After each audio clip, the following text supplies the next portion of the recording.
Welcome to Car Shopping Questions and Answers. My mission, if you don't know me, is to show you how to pay less for every car you get. New cars, used cars, leases, it does not matter. I teach a simple seven-step formula, a simple seven-step formula for you to make sure you never overpay for a car. And the first step is going to be, we're going to make sure we decide whether we should be buying or leasing our next car. The question of buying or leasing your car is a question about how long you're going to keep it. The second thing we do is make sure any car we have right now, we have to get the most money we can for it. That is a big deal. You cannot focus on the car you're buying without focusing on maximizing the value of the car you have right now. If that car was worth 8, but somebody talked you into taking 6, you lost 2,000. So we call that an equity assessment. Then we do something called deal focused budgeting to make sure we know what a great deal should look like.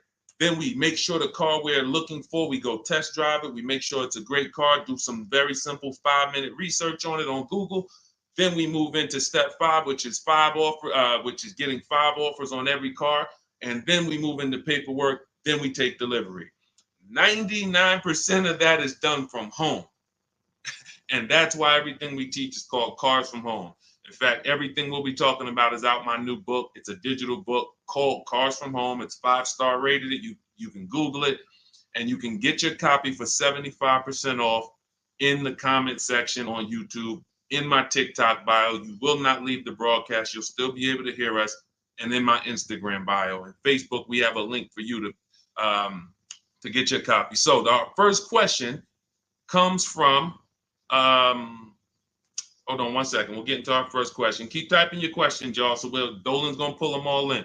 I just got a message that we're having a little trouble with Facebook here. So our first question though is gonna be from Vanity on TikTok. She says she wants to lease. She wants to do it in her business name though. Okay, great question. We'll get to that in 10 seconds. Hang on one second. Okay, we're on the right page. Boom. Let me see. Got my internet connection. Thursday live. Let's go. While I'm doing this, you should be typing your questions. If you're looking for a new car, if you're looking for a used car, whatever you're looking for, Deshone, I don't even know what should I be looking for. You should be typing those questions to make sure that we can get them answered while we're on here. So let me just make sure. Live. Boom. All right, let's try Facebook again. Facebook might be giving us some trouble, but we don't like to leave anybody out. So let's go. Let's see if we go. All right, looks like Facebook is freezing. All right. I don't think we're going to be able to get around this right now. Broadcast failed. Okay, so we'll focus on YouTube. We'll focus on TikTok. And we'll focus on Instagram for now. We'll figure out Facebook later. Okay. So, and that's a good question. We'll talk about that 50,000 mile a year. That'll be the next question, Dolan. All right. So, Vanity, you want to lease. Let's talk about who leasing is for. Matter of fact, no, you already know you want to lease. So let's focus on what you talked about, want to put it in your business name. So I used to work for Mercedes. Some of you may know that. I used to work for Mercedes for 5 years. I worked for General Motors for 5 years. That's where I started my career. And then I went to Mercedes. I worked there for 5 years. Now, we had a lot of people getting cars in their business name, realtors, people who use the car for business. And then you had commercial leases. Then you had people who did like big business. They were putting cars in their business name and they needed commercial financing. General contractors, electricians, things of that nature. Most people, that's not going to be you. You're like the realtor. You are using your car and you're trying to see, well, can I put it in an LLC? Now, here's the problem that you need to make sure this is not you. We've never seen a day where anyone can come on and make a video, and if that video scratches the people's ear, if it's like, oh, that sounds like something I want to hear, then it could do well, and it could be totally wrong. So we have people telling people you can put cars in your business name, but the car is not going to be used for business. And here's the problem. When the IRS comes to audit you, they're not going to be around. So what you need to make sure of is if you are putting your car in your business name, you're actually using it for business.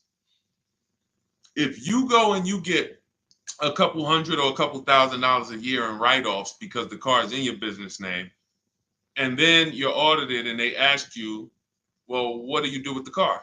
And you tell them, well, I deliver cakes to my customers. I have a home business, but I deliver. Okay, great. Okay, that passes the test.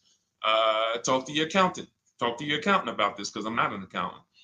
But if you are a teacher and you're buying a car in your business name and you have this LLC that you haven't really kind of decided what your business plan is, but yet you're writing off mileage or writing off payments or maintenance on your car, you have nothing to prove when they come and audit you. And you're not going to be able to say, well, I saw people. So it's just going to be a bad look. It's going to be very bad for you. So let's prevent that by just making sure that if you're going to buy a car in your business name, you'll be using it for business. That's very simple. And if that's the case, then everything's easy. I didn't even know people were going to put the car in their business name until the deal was done. Most times, like, the realtors, the thing, people would just be like, okay, I'm going to put it in my LLC. Perfect. So what would happen is instead of a normal credit application, you do a business credit application and you be the personal guarantor. Now, some people may tell you, again, there's tons of videos out there. Oh, you can put a car in your business name. You don't have to guarantee it. I don't teach that stuff. I've dealt with people who had fleets of vehicles that could not get a car in their business name without personally guaranteeing it. They had 10, 15 cars. Now, after you get, they might have not known because there's people you don't need that much, but it's not just easy to do. Maybe there's one bank that does, but again, I don't teach that. So if somebody said to you, you can put your car in a business name, no problem, no signing, no personal liability, then I always say go learn from that person how to do that. What bank does it? What car can I buy to do that? But the majority of people you're going to see are putting cars in their business name because they're using it for their job or they have a company, and that's it. Buy your car, learn to get your car to pay the best price for it, and then when they ask, whose name are you putting it in? You're putting it in your LLC's name. Super simple. It's not a hard thing to do. It's really based on your credit, but let me tell you something very important. I learned this the hard way. When I worked for Mercedes-Benz, I had a guy who came in, he bought an S550 from me. And he said, putting in his business name, all good. Now we get to the point where he calls me maybe a couple weeks after, and he says, hey, did the finance manager put the car on my business name? I said, yeah, absolutely. He said, it's still showing on my personal credit. I said, really?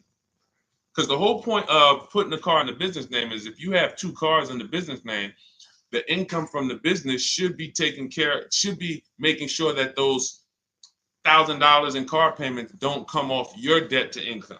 Don't come from your when you go and apply for new credit. If they see, wait, you got all these car payments, we're not giving you any more credit. That's the purpose, is they should not show because they're under the business.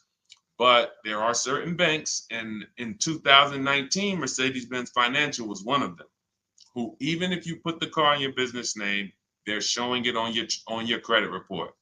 And again, that wasn't a happy day for me, but the finance manager didn't know either.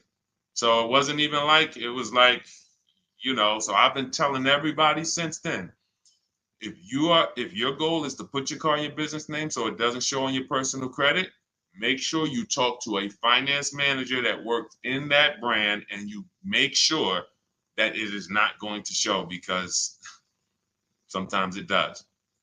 Great question. Go ahead, Dolan. I see we got a lot more questions coming in, so let's keep it moving. What's going on, Alex Rios? Good to see you, bro. Yeah, good to see you. Vicky, good to see you, Anthony Lewis. This is from TikTok. What's the best way to buy a Tesla? So you can't negotiate a price on a new Tesla. It's one price. You're going to order the vehicle. You don't have to worry about overpaying for the vehicle. Here's what you do need to concern yourself with. How are you going to acquire it? Are you paying cash? If you're paying cash, then there's no negotiation. You go, you drop your check, no problem. If you're leasing it, you need to make sure that you're not overpaying for the lease. We have something we could see. All right, let's get into the meat and potatoes of paying less than everyone and making sure we don't actually overpay for anything. We have something, the 1% lease rule has been around forever. That means if I'm looking at a $40,000 car, when I shop, if I get a payment under $400 with no money out of pocket, it's a steal. In my book, I call that the steal. We have 3 different types of lease outcomes. The steal is 1% or less. The deal is between 1% and 1.5. Time to chill is over 1.5. So, because I saw these people signing terrible lease deals. If you look at your payment, divide it into the MSRP, take your down payment out of it. You got to put your down payment back into, you got to do some math to say, all right, what would it have been if I didn't put that 3,000 down, that 5,000 down, and you just do like a sign and drive? If you divide that payment into the MSRP and it's over 1.5%, there's no value there for 12,000 miles per year. We adjusted. We got 15,000. Jen just got it. She just got her 18,000 mile a year lease because we do high mileage leases. That as long as we still have a great deal, there's nothing wrong with, oh, I shopped my best offer. It was 1.1 or it was 1.2 or it was 1, and then I adjusted the mileage, and now it's higher, but still it's a deal because you have to have a deal before you adjust your mileage. But if you do that and your payment's over 1.5%, there's no value in leasing that vehicle. You're paying too much money for a vehicle you're giving back. Say, what's up, Parth Patel? Good to see you. Same thing with 4-year leases. Add up all the payments. You'll see. I had to create these boundaries because people didn't know they're overpaying. People didn't know why. It's too much money for a vehicle you're not going to own. Leasing is a value play. It's okay, if I'm going to spend $400 a month, what's the most vehicle I can drive for $400 a month? Well, some people for $400 a month, they're driving a $30,000 vehicle. Some people for $400 a month, they're driving a $40,000 vehicle. Some people for $400, they're driving a $50,000 vehicle. There are people who, the better lease value you get, the more value you have. It's just, leasing is a value play. So when you add up all these payments, that's what you need. So that's what you need to concern yourself with if you're going to lease the Tesla. And if you're going to finance it, then you need to make sure that you are doing what we call the bank bidding war. I teach this in my book. If you want a copy of my book, you won't pay the $97 price. We have a book launch offer. It's 75% off. You can get your copy in the comment section on TikTok, on YouTube, or in my TikTok bios, or in my Instagram bio. It'll be in your inbox in literally 2 seconds. In fact, as soon as you pay, on that thank you page, you get 2 very important things. One is the link to open the book. I also email you a copy. And then I tell you, screenshot that page so that you can have the support email. I also have the support email for my team on the screen here on YouTube. This is only for book deliveries. Do not write us with questions. We have, this is how we help people. We have our boundaries of how we help people. I don't take questions from email. That is to make sure you get your book, just in case you type your email wrong. But in there, I teach something called the bank bidding war. So the bank bidding war is when we make banks and lenders compete for our loan. Rates are high right now. Even when rates are low, though, you should be making, you know how many banks and credit unions want to compete for your loan, but you're not giving them a chance? What's up, Jakara? You're not giving them a chance? There's tons of banks around us, online banks, credit unions, and you're just only going to Navy Federal, or you're just only going to the dealership. If you save 1 point on it, if you buy that Tesla and you save 1 point on your interest rate, that could be over $1,000. If you overpay, depending on your loan, if you're going like $50,000, 2 points could be $3,000, $4,000. So we take, in order for you to get a great deal, remember this, and then we'll pull up the next question.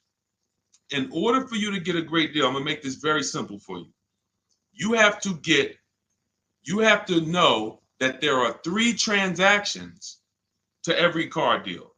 Not every, but if you have a car to replace, when you trade a car to a dealership, that's 1 transaction. That's why there are companies out here that want to buy cars. They don't even sell cars. They just want to buy them. They're wholesalers, and then we have companies that want to buy cars. They don't care if you buy a car from them. They just say, "Can we buy your old car?" That's one transaction. Then there are banks who want to lend to you. They don't sell cars. Hey, if we could just, can we just get in on your loan? Will you give us a chance to? That's another transaction. And then buying your car from someone, that's a third transaction. So in order for you, so when you say, all right, I need to make sure I guarantee I got the best deal, then you need to start doing what we do, which is understand there's 3 transactions and bid each one out.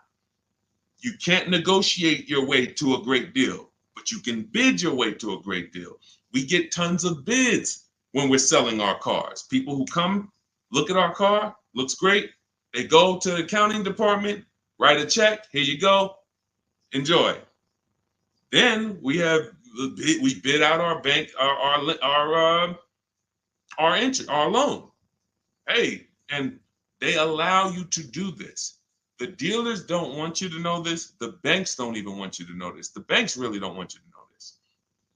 They allow you to bid out your loan. You can have 15, 20 lenders within a certain period of time. We do it. It takes us 2 days. Once you get your car, you can have multiple lenders access your credit and give you loan offers. Multiple lenders. That doesn't mean you go to dealership to dealership to dealership and let them all run your credit. That's not rate shopping.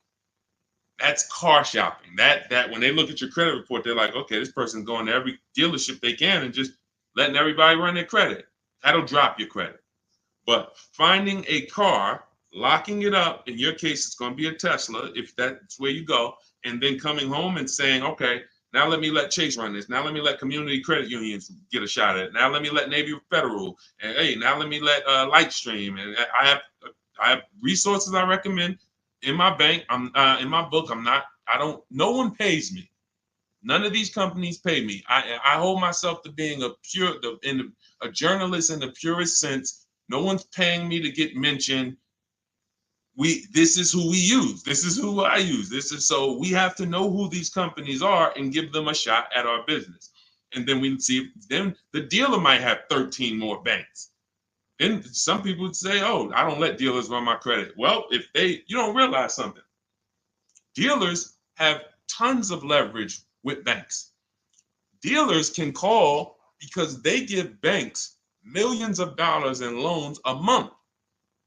So they can call if they're trying to beat a rate. If you come in, hey, this is my rate, 6.2.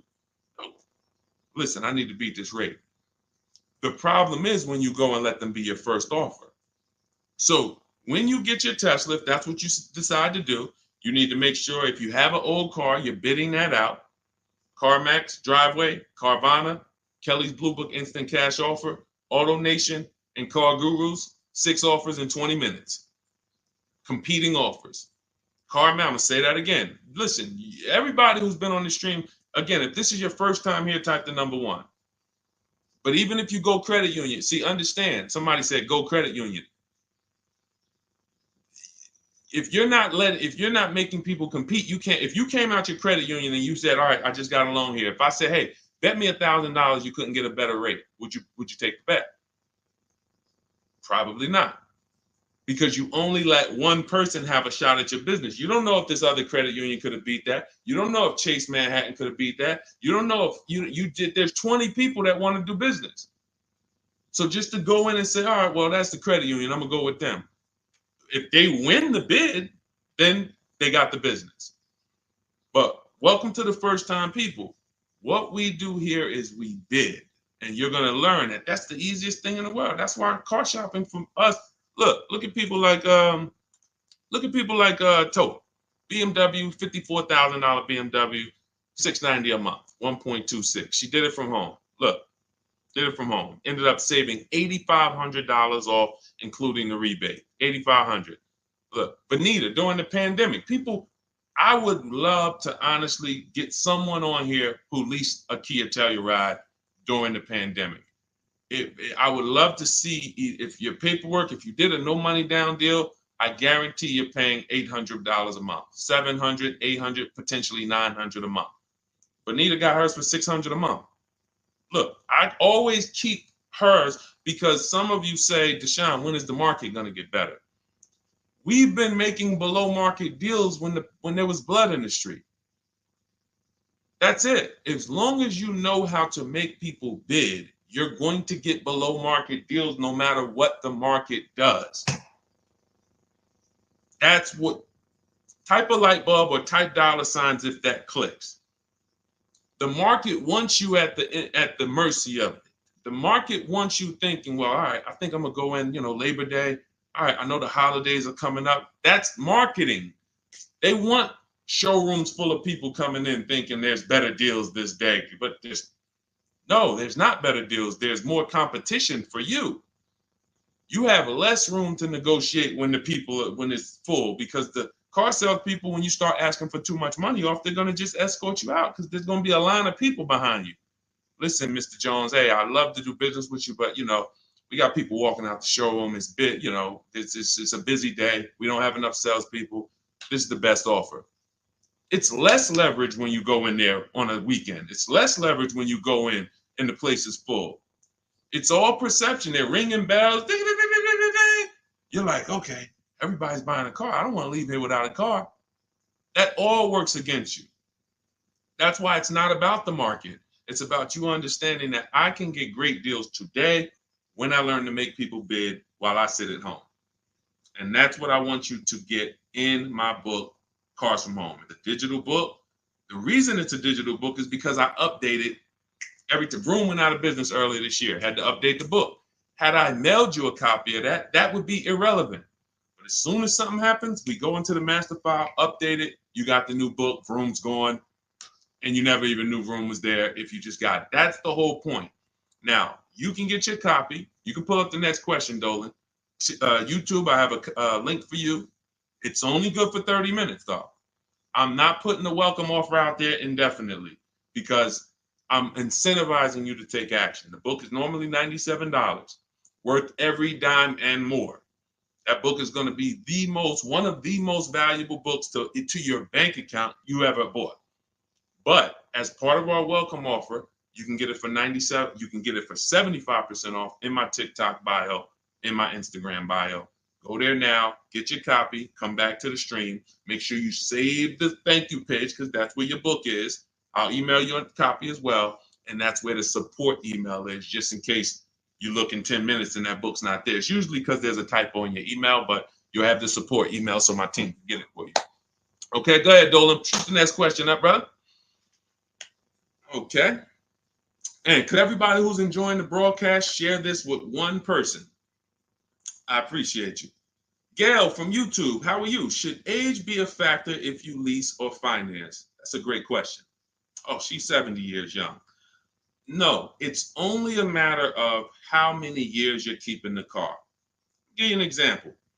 Felicia came in she started working with us, pandemic. I might have a picture of her BMW she got. She never thought she could afford a BMW because who knows how every $5,000 on a car loan is about how much per month. And this is why you'll understand leasing, if you're not keeping your cars 8 years, is going to allow you to drive cars that you didn't think you could drive before. I had 4 Infinities that I leased. Before I bought this Infinity truck, I had 4 that I leased. And I know I'm talking to some people and you're like, Deshone, I was taught never lease cars. If that's you, be honest. Type I was. Type, me or I was. You were taught never to lease. I want to tell you that the people who taught you that, the people who programmed you, Dave Ramsey might have been one of them. Dave Ramsey does a great job helping people get out of debt, helping people invest in the stock market. God bless Dave Ramsey. He's helped a lot of people do that. But when it comes to cars, he has cost you more money than he's going to give you back. The bad leasing advice is totally wrong. And in fact, I'm going to prove it to you. When you look at a great lease deal. Look at Ansley. Ansley gets a 2024 QX60 Infinity $58,000 truck. He's paying $554 a month. Every $5,000 on a car loan is about $100 a month. So when you walk into a car dealership and you're shopping, you're looking at a used car, you're looking at a new, when you see $10,000, you should think to yourself $200 a month. You see, oh, I see you asking 25 grand for that. You should think $500 a month. Oh, that's a $50,000 vehicle, $1,000 a month. Because here's why that thinking will protect you, because that's based on a 5-year loan. The max I'll ever recommend you go is on the 6 years. You can go 6 years. But anything longer than that, now you're in the 40-year mortgage category. What do you mean 40-year mortgage? Who didn't know that there were 40-year mortgages available? I'll do you one better. Did you know there's 50-year mortgages available? Did you know that? Who right now would sign up for a 50-year mortgage? Anybody? We got a bunch of smart people on here. Anybody signing up for a 50-year mortgage? No? Okay, I didn't think so. So when you go in and you see $1,000 car and you say, all right, every 5,000 is $100 a month. That's going to cost me about $1,000. If you go in there like a lot of people do, and this is again, look, I gotta break the bad news to you. I know that some people like Deshone, I don't like bad news, and you're not gonna like what we do here. That's just it. But here's the thing: I don't leave you there. I give you the bad news to try to show you how much money you're losing, so that you can actually snap into it and get serious about this and start winning the way we win. If I just come to you and say, you're doing so good, your car deals are just so good, that used car you bought, man, you really paid a great price for it. You really got a quality car. You got a below market deal, but let me help you do better. You'd be like, no, I'm actually doing good. I have to come to you and let you know that if you don't know the new price of the used car you bought, you don't know how much it was when it was new. How do you know how much discount you saving? All of these things that is like bad news first, that's what we got to do. So when you say if you don't know that every 5,000 is $100 a month, here's what you do. You go into the dealership and you say, all right, you look at the same $50,000 car that should register at about 1,000, and you say something like this. Could you get that to like 700, something like that? Okay, how much money could you put down? I could probably put down like 10. Okay, even if you put down 10. Now that should, in your mind, if you went from that 50,000 to 40, you should be like, okay, well, even if I put 10 down, I'm still going to be around 800. But here's what they're going to do. They're going to put you into a loan that's so long, you're not going to even realize it. And I've had people who come to me with cars and they're like, D, man, I think I'm ready to switch this car, man, but the dealer telling me I can't get out of it. I said, all right, how much you paying? All right, payment's not too bad. All right, you know how many years, how long is the loan? Oh man, I ain't even asked. Okay. You already telling me where we're going. This is gonna be bad. Man, you in a 96-month loan. You in an 84-month loan. That's what not having these things in mind becomes. So going back to Ashley here, if he walked in to get that same 2024 Infinity that he just leased for $554 a month with, look, first month's down, first month payment, he gave him $554, drove off in an almost $60,000 car. That would be $1,200 a month almost. $1,200 a month. I told you, 4 leases I had. If just Infinities. I had a G62 and then I had a Jeep Grand Cherokee as well. But 4 Infinity leases, these were $40,000 cars I was driving for under $400 a month. Cars that would normally cost, cars that people are out here paying $700, $800, $900 a month for. Because they believe the never lease a car lie. They believe, oh, leasing is renting. Okay, well, I'll be renting for 3 years and then I'm gonna go and switch it up, do something else, keep all this money in my household. You go ahead and do that. Oh man, the car broke down. Man, yeah, man, it's 5 years old. Now, oh, you don't have a warranty?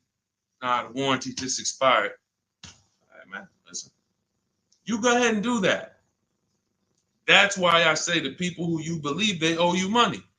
Just learning about deal structure, you'll be like, that's why I tell you, you can't get a great deal if you should have leased what you bought. So, Gail, to answer your question, no, has nothing to do with age, has everything to do with you asking the first question in my book, the most important question, which is, how many years am I going to keep this next car? That's the question you ask yourself. If y'all are enjoying what you're seeing on TikTok, could y'all keep tapping the screen, run those likes up? Can we get those likes over 1,000, 2,000? Let's just run the likes up if you're enjoying what you're hearing. That's the issue. You always ask yourself, this is the question you ask yourself, all of you who are car shopping right now, how many years am I keeping the next vehicle? And if it's 8 or more, then you're going to shop for a below market purchase, new or used, depending on your budget. If it's less than 8, if you're like, I'm honest, man, I don't think I'm going to keep this thing 8 years. You should be shopping for a below market lease, and it's not even close. It's not even close. All right? Doesn't have anything to do with your age, Gail. Go ahead, Dolan, shoot the next one up. All right. Great questions today. Keep typing your questions, y'all. We'll get to as many as we can before the stream ends. All right. This one's from YouTube. I drive up to 50,000 miles a year for gig work. I would like to lease. Here's the problem. High mileage leases are a thing. So we get a chance to dispel a myth right now, which is, oh, that leasing, they limit you on mileage. You choose your mileage. Most vehicles will write you a lease contract up to 30,000 miles per year. And I learned this when I was a manager at Hyundai for 6 weeks. It was a rough dealership. It was on the highway. People were fighting in the back, drugs in the back. It was rough. So 6 weeks I was there, and then I was like, all right, this ain't for me. But in that time, I learned something that I had never learned before, being with GM and with Mercedes. Person comes in, they drop off their lease, and they're like, I go in, we got to get the mileage off the car. And I see it's like 72,000 miles on the car. And I said, wait a minute, hold on. You lease this? He said, yeah, I always lease, because every time I used to buy my cars, I come back 3 years, 4 years, I always had tons of negative equity. I had to write a big check or roll that over, which I know because this is what I was doing with my clients. Every single car, hey, you got like $8,000 negative equity. You got to roll that over. But once I saw how he was doing it, I said, wait, hold on. I looked at his contract. He was only paying like $175 more a month than the normal lease rate. Literally $175 more per month. He gets 25,000 miles a year. And I'm like, this is great. Because $175 per month more times 3 years is much less than if he brought that car back and had to write a $12,000 had $12,000 in negative equity, which a lot of you high mileage drivers continue to have. You have the worst negative equity more than anyone. Normal drivers who buy, but they should be leasing, they're going to have $5,000-10,000 in negative equity. High mileage drivers, you guys could have 10 to 15, 18,000 because you're depreciating the value of your cars. Your car's value is like this, but your loan is just moving very slow. So that's when I started telling people about high mileage leases. Now, I haven't, in your particular case, what I would probably recommend, I have 2 high mileage strategies in my book for short-term people. One is a high mileage lease. One is something I call two cars, one payment. 2 cars, one payment is I'm going to buy my first car, or you may own a car now, and you're going to pay that car off. So let's say I'm you and I'm putting 50,000 miles on the car. You should be, quite honestly, paying these cars off sooner than later. You shouldn't be taking 5- and 6-year loans like everyone else, because I would assume with you putting 50,000 miles a year on a vehicle, that vehicle is making you money. So what you're doing when you take a long loan is you're just pushing your losses to the back. Instead of taking a shorter loan, like a 3-year loan, max 4, and then saying, okay, I'm going to drive 50,000 miles per year, 200,000 miles, I'm coming in, I'm going to turn this vehicle, and I'm going to have it paid off, though. What you're doing is say, all right, I want a lower payment. Instead of a 4-year payment for, $650, $700, I'm going to take a 6-year payment for $400. So what you're doing, you think you're winning, but you're actually losing, because it's like that extra $250, $300 a month you're making is actually not profit. You're just you're pushing your losses to the back, because when you come back in 4 years and that vehicle has 200,000 miles on it, it's going to be worthless, but your loan is going to be like 17 grand still. You're going to owe so much more money, and you're like, wow, what do I do with this now? You have to roll it over. So the solution would be to take a shorter loan, take a shorter loan, and then turn the cars when you're ready to. They're paid off though.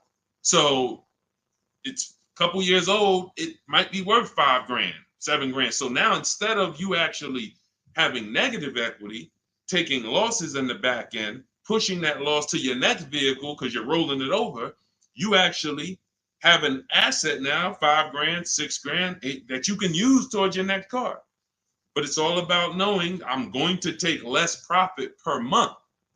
I'm not going to take the most profit per month and think that I'm going to be able to do this. So now, if you say, if the 2 cars, 1 payment strategy is, you would actually pay off 1 car and then you lease a nice car. So you maybe lease, once my first car is paid off, it has 2, and that first car needs to be something that is known for going 300,000 miles. Literally, very, very important. That first car, you need to, it's Honda, Toyota, something that you can look at the records and say, yeah, these cars go 300,000. Because once you actually get that 300,000 on that car, you still may want to keep it because it's highway mileage. It's highway mileage.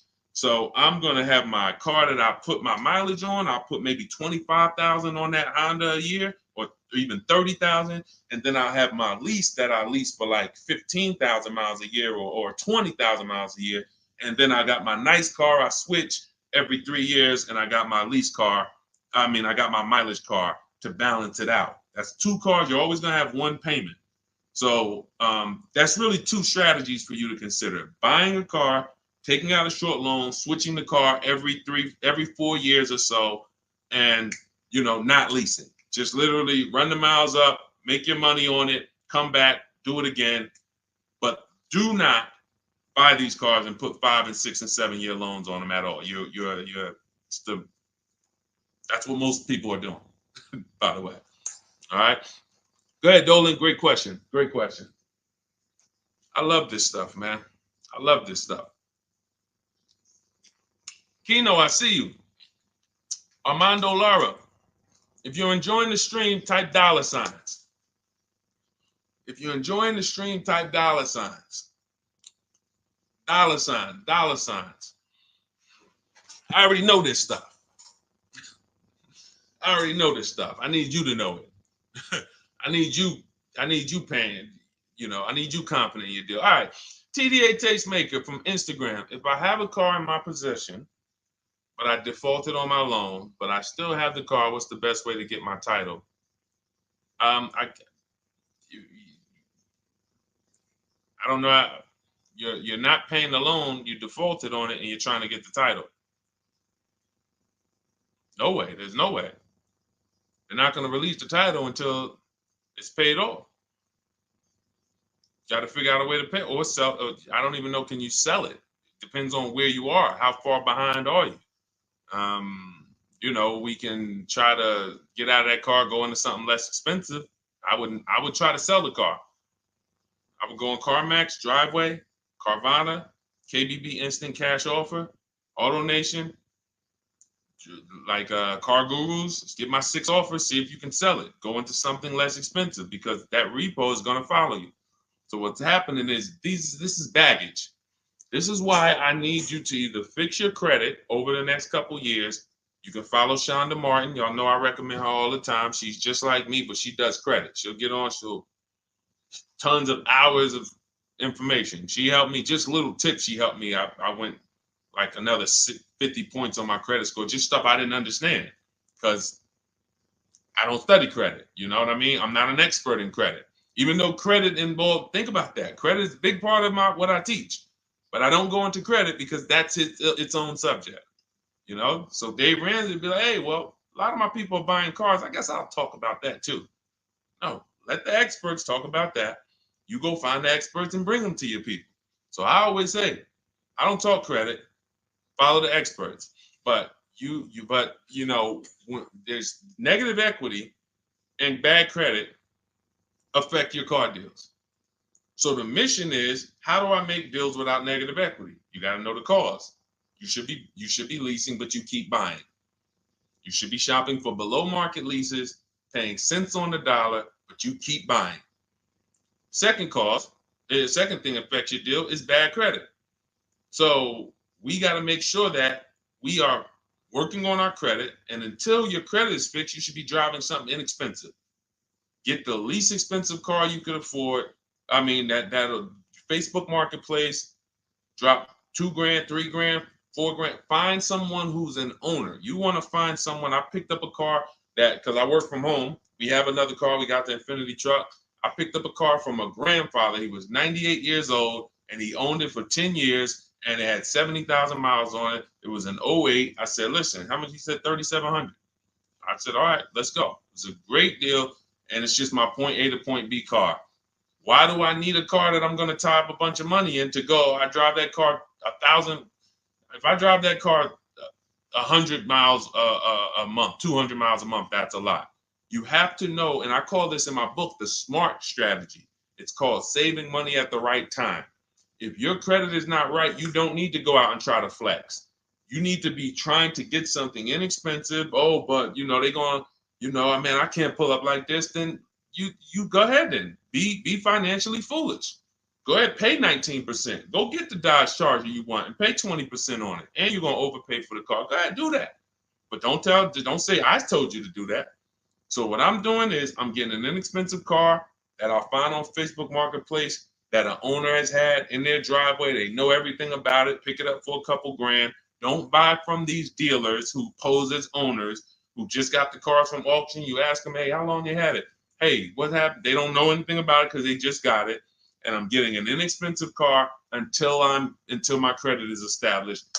And what I would be doing is literally driving that car for 18 months or 2 years, getting my credit right, and then I'm going to lease something brand new. And be like, Dad, so you just went from that car to pulling up with something brand new? How you do that? I had a plan. That's how we do. So all of this, everything I'm teaching is out my new book. It's called Cars from Home, 7 Steps to Saving Time, Money, and Avoiding Dealerships. It's normally $97. You can Google it. It's 5-star rated. I think we have, how many ratings do we have now? I think we have, thank you to everyone who's reviewed the book, who's rated it. I appreciate it. 58 ratings. Appreciate it. You can read what people say about it. You can see how they've used it. You can see everything. So you won't pay the normal $97 price. If you go to my TikTok bio, as long as you get there before that timer hits 0. If you went to that page and that timer started clicking, once it's 0, it goes back to $97. You won't get the 75% off. So go back, get your book, and then you can come back to the stream. But make sure when you get your book, you save the thank you page so you can have the support email just in case your book doesn't hit, you usually type your email wrong, you type in too fast. We'll make sure you get it. And then on YouTube and Instagram, you go to my bio, get your copy. YouTube and Facebook, we have a comment for you in the link. We have a link for you in the comments. Next question, Dolan. Go ahead, man. This one from Instagram. I'm doing a regular lease. I need help. Can you explain the 1.2? Okay. Can you explain the 0.125 APR again? Should that be close to my monthly payment? Can you help? I'm trying my best, but they're trying my patience. So, first thing you're going to understand is the 1% rule. All right. When we go out to lease a car, in our deal focused budgeting step, this is something in our step 3 in my book. It's 7 steps. It's called deal focused budgeting. That means we are budgeting for what a deal should be, not for what we could spend. So if we're looking at a car that's $40,000 and we're like, okay, I'm going to shop for that car. When we're basing everything on the 1% rule, which is 1%, a 1% payment is 0.01, 0.01, $400. So you take the MSRP, $40,000 times 0.01, $400. That's the 1% lease deal. Anything lower than that, now you don't get these deals by negotiating. We get multiple offers. Some people are like, Deshone, I can't get no deals like that. Well, we got tons of them. If y'all want me to show them to y'all, we got tons of them. But anyway, that's a steal.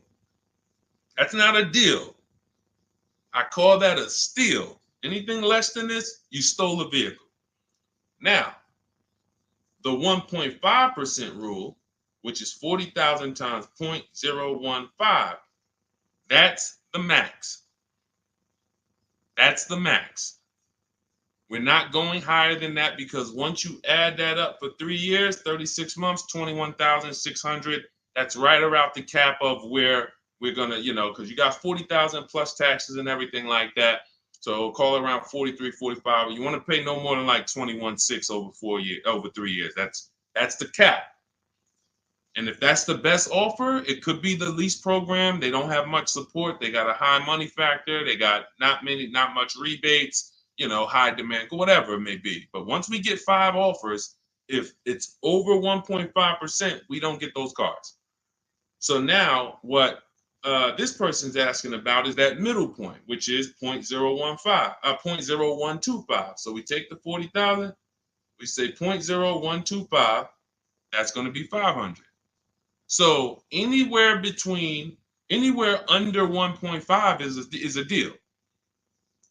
Anywhere under 1.5 is a deal. The lower it is, the better it is, the more value it is. But the lower it is, how does it get lower? You're not negotiating it lower. You're getting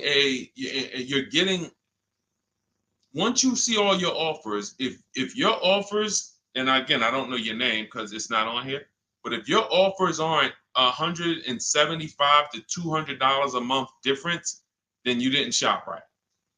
When you're looking at those 5 offers, thank you. I see everybody sending gifts on TikTok. I appreciate it. I forgot. And can y'all double tap the screen? Just get those. Can we get to 1,000 likes on here? Can we get to 1,000 likes on here?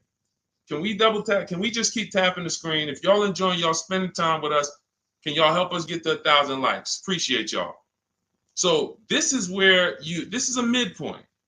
But here's what you don't do. You do not go into the, y'all done flew. Y'all about to fly past 1,000. Look, on 10 seconds. Shout out to TikTok. Appreciate y'all. All right, so you don't go in a dealership and say, oh, well, get me to this. I want to be at 1.25. I want to be at 1.5. No, you don't do that. Because here's the thing. Ansley, he got a 1% lease deal on this Infiniti. Look, Jen on her Subaru. She just on her Honda CRV hybrid. She got a 1.3 lease deal, $512 a month, $40,000 vehicle. You don't go in and say that. You shop the offers from home, and if y'all want to do it manually, you can talk to sales managers. You can try to get this done manually. We do this totally by email without talking, because I know you probably don't like talking to car dealers. Am I right? Would I be right by assuming that? So she didn't know that her lease was going to end up at 1.3 when she shopped. Ansley didn't know it was going to be 1%. Look, Kimberly got a Maserati. Let's go to some luxury vehicles, because sometimes people think, oh, well, remember, I worked for Mercedes before I came and started teaching. So the formulas are the same, whether it's a Bentley, whether it's a Rolls Royce, the formulas and the principles don't change of multiple offers. Look, Kimberly gets a Maserati. She's paying, it was a $91,000 vehicle, 92 almost. She's paying $944 a month for it. It's a Maserati Grecal Modena, $92,000 vehicle. She's paying $944 a month for it. She didn't know that she was going to save $20,000 off. This is the other post. Look, she didn't know they were going to knock $20,000 off the selling price. You don't know that. You come in, you trust the process, you get the multiple offers, and then you look at the best offer. If the best offer, whatever the best offer lands at, as long as you see a bunch of other higher offers, now you know you shopped the market correctly. You found the 20% dealer, we call them, that beats all their competition. And now there's your deal. This is for new cars and leases. Used cars, different strategy. Different, still multiple offers, multiple options, but it's a different strategy. That's in my book too. But I want to make sure you understand this. That is how you do it. The 1.2%, 1.25 is just a middle ground. But when you shop your offers, just make sure they're all under 1.5 and then pick the best one. If the best offers is over 1.5, you got 1.6, 1.7, 1.9. That's a bad lease program. That means there's no support there. As long as you see a spread, if there's no, like, man, all of these offers are over 1.5, it's a bad lease program. High interest rate, probably terrible residual, no rebates, no incentives. That dealer who's the lowest is discounting the car. It's not their fault. They can't help the lease program. So the better you get, the better the lease program is. When you shop, you'll be closer to 1. The tighter the lease program is, when you shop, you'll be closer to 1.5. But as long as you're under 1.5, it's great value, much better than buying, paying cents on the dollars. It's a win. All right. Go ahead, Dolan, shoot the next one in. And I think y'all see, I have to answer these questions thoroughly. If y'all will want me to zip through them, let me know. Type zip or type either Z for zip through or D for details. Because listen, I'll run it however y'all want it. If y'all want me to do these quick, don't go into the details, just kind of give us the zip answers, then I'll do that. But I see a lot of people talking about, okay, they want it in detail. Perfect. That's what I thought. So we're gonna keep it going that way. Now, T, on TikTok, you said, "Can you do my deal for me?" So here's the thing. People say, "Deshone, can you come to the dealership with me?" I don't go to dealerships. That I'm trying to get you not to go to dealerships. So, but we do have a look. If you can go to my TikTok bio, you can see there's a button there that says "Shop with Deshone," and you can see if you qualify to shop with me. Because everything I do is from right here until we go test drive. Until we go test drive. So, but if you want to learn how to do what I do right here, and you want to do it together, go see if we qualify to shop with each other. I don't shop with everybody though. I can't. So go there. That's a separate thing. And let's go. I think we got time for a few more. This one's from Instagram. I'm looking at a 2024 Mazda CX-5, $39,445. I see a fee listed. What is silent security? That's what 80% of dealers do. See, don't try to change 80% of dealers. They are going to actually charge you as much as they can. When you negotiate with them, they're going to say, "This is my best price." They're not lying to you. That's their best price. That's not their competition's best price.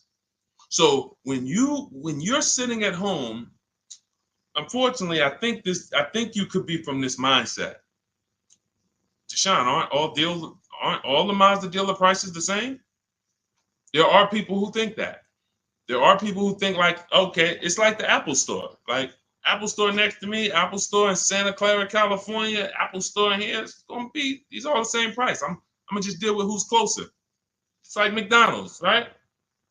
Same price here, let's go to the closest McDonald's. Nope, it's totally different. These are competitors. These are competitors, individually owned franchises. They compete against each other and they try to beat each other, which is why when you get to a dealership, what don't they want you doing? I want to give y'all some time to type this in. What don't they want you doing? Once you sit down in that seat, if they can get you to sit down in that seat, which we don't do. We never talk numbers in a dealership. We're there to test drive. What don't they want you doing when you're in a dealership? Y'all don't need to hear this from me. You've experienced it. They don't want you leaving. Thank you, Smokey. Thank you, Smokey. Newberg, yes. They don't want you to leave. Luis Soto, I see you on Facebook. Don't leave. Look, you had, so now, see, as we pull back the curtain, there's new brain cells that are being developed now, things that you weren't aware of. Now you'll see why. That's why. Because the last thing they want you to do is shop their competition. Their last thing is, hey, what can we do? Just tell me what we can do. That's why they're just gonna sit there. Hey, come on, tell me what's gonna make you happy. Well, what's gonna make me happy is you give me time, let me go home and actually, shop around a little bit. But is there a number? Is there a number that I could offer you where you wouldn't even shop? These are all trained questions to keep you there. I call them the showroom shackles. It's like as soon as you sit down, like a little, boom, little handcuff comes out. You can't go too far. So this is what you want to avoid like the plague. We do not talk numbers in dealerships. We don't talk to salespeople unless we're there for a test drive. These are things that everybody who I'm sharing with you, from Greg to Danielle with her Audi lease, Eddie on his pre-owned, on his Toyota, got a brand new Toyota last year, still during the pandemic. It was still, look, he said, I shopped around. I was able to get everything I wanted, plus more, $2,086 under MSRP in a 1 week window. 1 week. So this doesn't take a lot of time. Some of you like, Deshone, well, I only got a couple days. Could I make a deal in a couple days? Look, not even Eddie. I'll give you one better. Look at Ansley. Ansley's got his, Ansley, look, on his 2024 Infiniti, he said, look, I started the process Saturday. I accepted a deal Monday. I need you getting these deals in 90 minutes. 90 minutes. I have never gotten any car that I ever got spent more than 2 hours on the whole process. Never. From home. Now, I want you to spend more time than that shopping. Shopping is deciding what you want. Going test driving, going seeing cars, seeing options, looking at cars, deciding that. No rush on. We don't let anyone rush us on that. But when it comes time to get the below market deal, 90 minutes. We got the internet. Why should it take me more? We do everything we do. So look, 2 days, Ansley did it. This is what you have to do. Like, get out of that old process of being trapped in dealership and realize, Messing King, the dealership you're looking at is just one of many. The whole area around us is one big marketplace. If there's 25 Mazda dealerships around us, you're going to know. I'm talking to all of these people. They're fighting for my business in my email. They blowing my email up. They all want to sell me a car, and may the best dealer win. It's empowering. It's beautiful. So everything is in my digital book, Cars from Home, 7 Steps to Saving Time, Money, and Avoiding Dealerships. You can get your copy for 75% off as part of our welcome offer. How the heck did we go from 500 likes to 3,200 likes on TikTok? Shout out to y'all. We on 2 TikTok channels right now. But y'all done blew this one up. Appreciate y'all. In my TikTok bio is your copy of Cars from Home. You'll also get the bank bidding war blueprint for those of you who are financing, and teach you how to make banks and credit unions bid, and everything step by step. You won't pay the normal $97 price. You get there before that timer hits 0. You'll get it for $24, which is 75% off. Same thing in Instagram. Go to my Instagram bio now. Before the timer hits 0, you only got 30 minutes.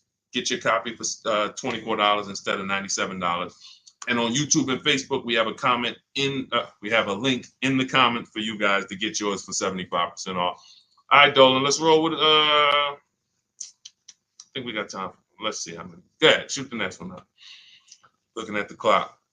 I have front bumper damage on my Ford EcoSport and 3,500 negative equity. What should I do? There's only 2 things you can do to get out of negative equity and into a new car. One of them, there's 3 things actually, but one of them doesn't get you a new car. Negative equity, I call the bad credit for people with good credit. It's the only time I see people will walk in the dealership with a 750 or 800 score, they leave with no car. Negative equity stalled the whole deal. So what you want to do is you get your bids, Young King, you get your bids from these companies, CarMax. This will take you 20 minutes. This is step 2 in my book, the equity assessment. We need to know what the real equity is, what the real negative equity is, and we don't do that based on an algorithm typing in 2,000 this, and then in 5 seconds This says, oh, your vehicle's worth this. Now go fight for it. No, we get offers. So you're going to go to CarMax, Driveway, Carvana, Kelly Blue Book, Instant Cash Offer, Car Gurus, and Auto Nation. You get those 6 offers. Now, the best thing for you to do is to close the gap and pay the difference. So whatever your highest offer is, if you have the money, I will pay the difference, because none of those higher offers are going to be as good as no dealer is going to be able to get close to your highest offer over there. Now, a thing for you is if all your offers are under 10 grand, you can list that car on Facebook Marketplace. I would sell it privately if the offers are around 10. Once you get to like a $12,000 car on Facebook Marketplace, you're really limiting your options because people need loans. So not too many people can come in and stroke a check for 10, 12 grand. So your buying pool is going to be limited. But I would go that route, because if they come in and they pay you $2,000 more privately, now you might only have to come up with $1,000 or $1,500 to close the gap. I would prefer you to do that, because then you get to do a clean deal. You get to go shop for a car, or when you're shopping for your car, once you get it, you're selling your old car to this buyer, and your deal is clean. You don't have to roll any baggage over. Now, if you can't pay the difference, you now have to bring baggage over. And unfortunately, you have to do what we have a curse word here. We don't say it much. I don't like to use it. It's a curse word. It starts with a T. Does anybody know the word that we use? Something we don't do. We don't do. But you're going to have to do it if you can't pay the difference between the negative. Thank you, Ivan. Trade. Thank you. I love my people. Man, listen, man. I love the people who locked in. You could tell the people who just like, man, Deshone, listen, I hear you, bro. My money's important to me. I can't be out here on a stream with you and not be getting what you're saying. Like, my money means something to me. Correct. Trade. We don't trade, because again, you're not going to get the most you can get for your item trading it. You get the most doing what I told you to do over the last 90 seconds, which is putting it on the market, multiple offers, competing, blah, blah, blah, blah, blah. So if you have to trade, then what would happen is you would have to shop for your vehicle, get your best offer, and then once you get your best offer, you would have the used car manager look at your car and say, okay, we're going to roll that over. So, if your best offer over here would have resulted in $3,500 in negative equity, when you get your best deal here, they're going to now, it's probably going to be $5 grand in negative equity, because they can't pay those prices that Carvana and Driveway and Auto Nation, they can't compete with that. So now here's what you also could do, which I hope you don't do.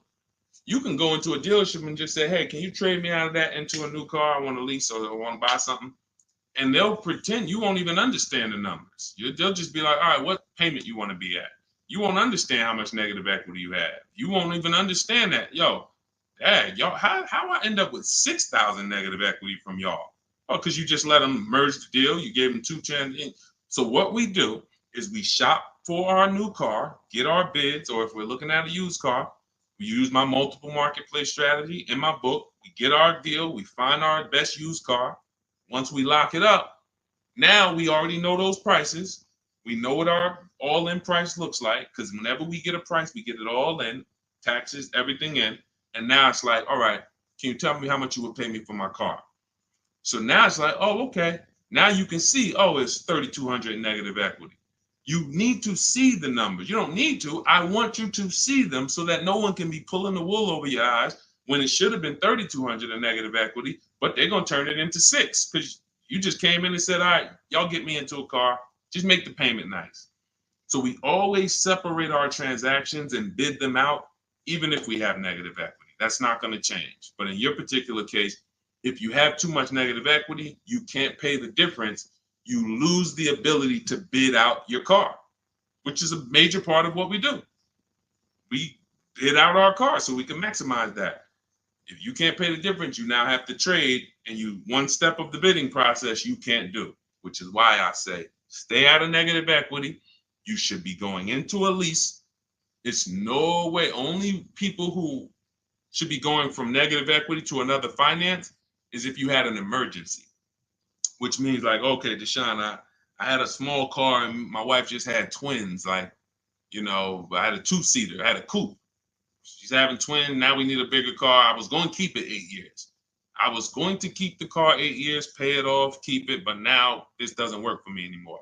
The next car you buy needs to be kept 8 years, because if you go from negative equity, go finance another car, not lease it, and then take out another 6-year loan, and then 3-4 years in, you're like, okay, I'm gonna switch again. Now more negative equity. Instead of 35, you're gonna be at like 7 or more. And then, oh, let's roll that over. And it's just a repetitive cycle of always having a car payment, never paying the car off, and always have it paying for your old car in your new car. Negative equity, the devil to your car deals. The bad credit for people with good credit. Stay out of it. Learn the lease. All right, y'all. Listen, we just hit the hour mark. Great job. Thanks for everybody who tapped in. I hope you got a lot of value out of this. Again, some of you who are like, Deshone, I need the blueprint. I want everything you teach step by step. Walk me through each play. My book is called 7 Steps to Saving Time, Money, and Avoiding Dealerships. It's a digital book. It'll be in your inbox in literally 2 minutes. Go to my TikTok bio, use the 75% off link. Go there, you'll have it. But make sure as soon as you activate that link, Instagram too, you screenshot the thank you page. As soon as you pay, you get the thank you page has the book. You scroll down, it says click here to open your book. I also email you a copy, but I want you to have that support email just in case you type your email wrong or something and it's not there. You can get in touch with my support team so you can get your book immediately. YouTube, we have a link for you, as well as Facebook in the comments. Use the 75% off link. You won't pay the $97 price. But again, if you missed it, and that you was like, Deshone, I went there and that countdown is 0. It's back up to $97. It was a 30-minute offer, and I've been saying that for the last hour I've been on here. So it's still worth it at $97. There's no one who's going to get that book, use it, and be like, Deshone, that wasn't worth $97. You'll be like, Deshone, this is, I got a bunch of books on here. I'm going to end with this. I got a bunch of books on here. I'm going to be honest with y'all. I can't tell you if any of these books are actually saving me thousands of dollars. A couple. I got some good ones. Don't get me wrong. This will be a book, when you look at all the books you ever got, this will be top 3, guaranteed, where you said, this book saved me more money than any other book that I own. Top 3. That's Cars from Home. And that's the standard we hold it to. It's already 5-star rated. And if you use it already, please go to Goodreads and add to the ratings. We'd love to see it. All right. I'll see y'all on the next stream. It's always a pleasure. God bless you. Keep winning. And make sure you send me your success stories by email. I want to see your car deals. All right. God bless.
All right, we're live with car questions and answers right now. If you are car shopping, I want you to type a 1 in the comment. Right now, everyone's overpaying for cars. It is absolutely, it's crazy what I'm seeing right now. And as someone who spent 14 years in the car business, I cannot believe that people used to take car buying, people used to get okay deals. Back then, people weren't getting, hammered the way they're getting hammered now. But I see these deals. I get DMs all the time. People are sending me the prices they're paying, and I can't believe it, and I want to stop it. So what we'll be doing right now is making sure Anyone who's shopping for a car, I want you to start asking your question. We got our first question coming from TikTok. As you come in, share the broadcast with some, if you enjoy it, if you're enjoying what you're hearing as we talk over the next hour, tag someone in, because most likely one of the people that I'm talking about who's out here overpaying for cars is someone you know. So no, I guarantee you no one will ever be mad at you sharing my page with them. I don't tell jokes. I don't waste time. All we talk about is thousands of dollars and how to make sure you keep it in your pocket. This whole live will be sponsored by my new digital book. It's called Cars from Home, 7 Steps to Saving Time, Money, and Avoiding Dealerships. Everyone who types a 1 in the comment on Instagram and Facebook, I'm going to send you a link to get your copy at 75% off. Everyone on TikTok, you want your copy 75% off. It's an instant download. You go to my TikTok bio, you won't leave the broadcast. And everyone on YouTube, we have a comment pin for you so you can get your copy for 75% off. That's the blueprint. That's the guide. That's the step-by-step for leasing, purchasing, new cars, used cars, high mileage strategies, bad credit strategies, all step-by-step so that you can have the blueprint to make sure you're not one of these people out here that's overpaying. Okay, so first question came from Coral on TikTok. Will better incentives be coming out by December? You never know what incentives there are. People will lie to you about incentives. And in fact, when you walk into a dealership, if you ask them, do you have any incentives this month? What do you think they're going to say? Even if they don't have any, they're going to say yes. Because they're never going to say, no, we don't have any, come back next month. You'll never hear that. So how do we know what the real incentives are? And just so I can be clear, because I want to talk in a way for the most, even if we got high schoolers on here coming out of high school and want their first car, I want to talk in a way you can understand this. In fact, you might get this more than some of the adults who've been programmed a little harder because, you know, they've been doing the same thing for years.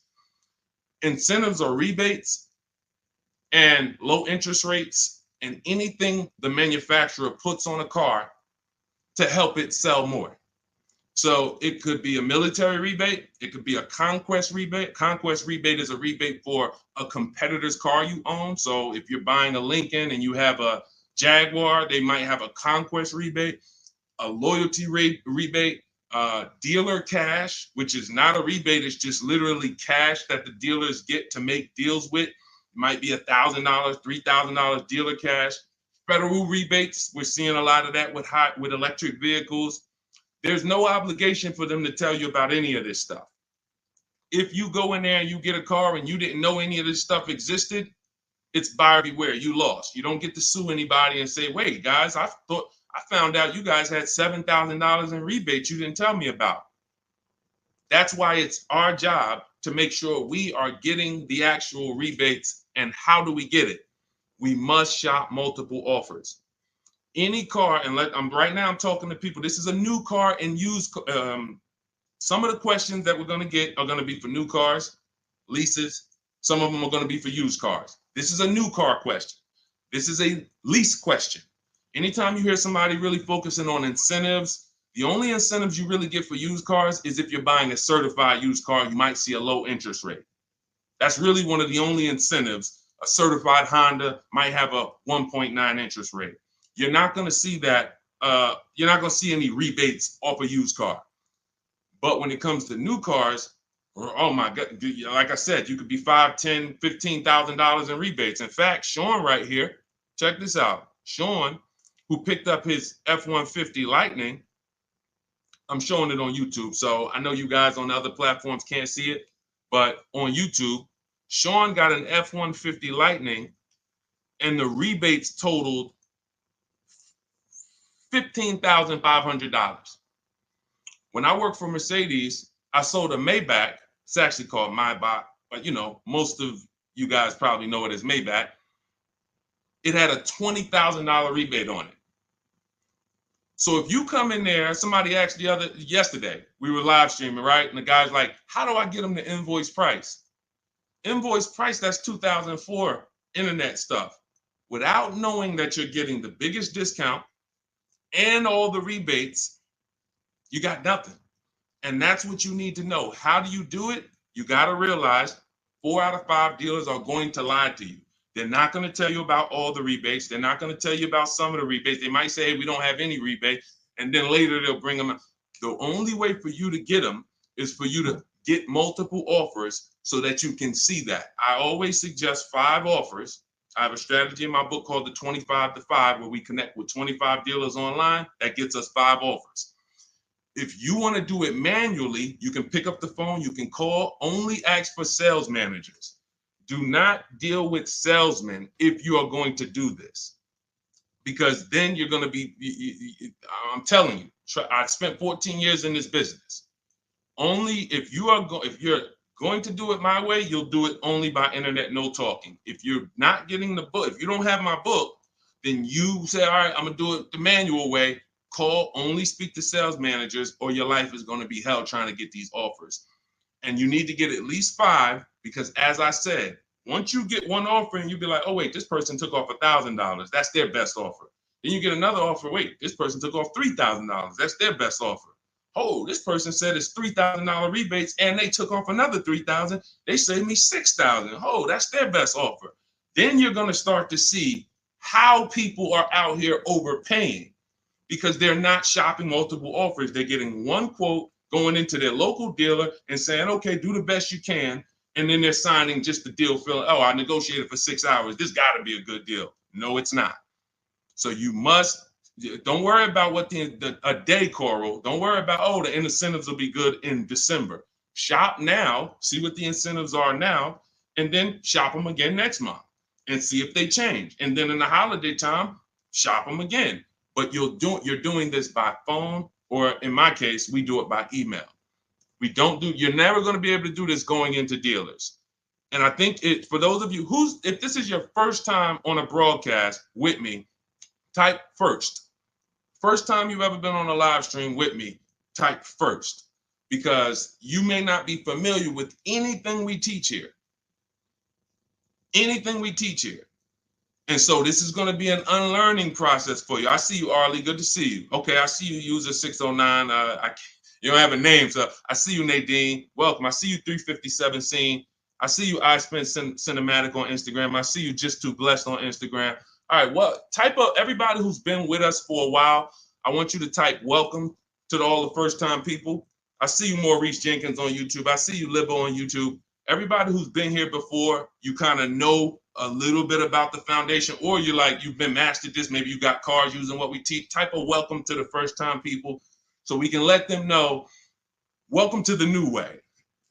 Welcome to the new way. There's gonna be a lot of unlearning, but we're going to try to make it as comfortable as possible for you. But the major thing that you need to understand right up front is I teach a philosophy called cars from home, which means you can get your best offer, below market offers that no one else is getting. You can pay prices that no one else is paying without ever leaving your house. And in fact, the only way for you to guarantee that is to make deals from home, because this is where you're in control. This is where you can't let your emotions get out of control and make a bad decision.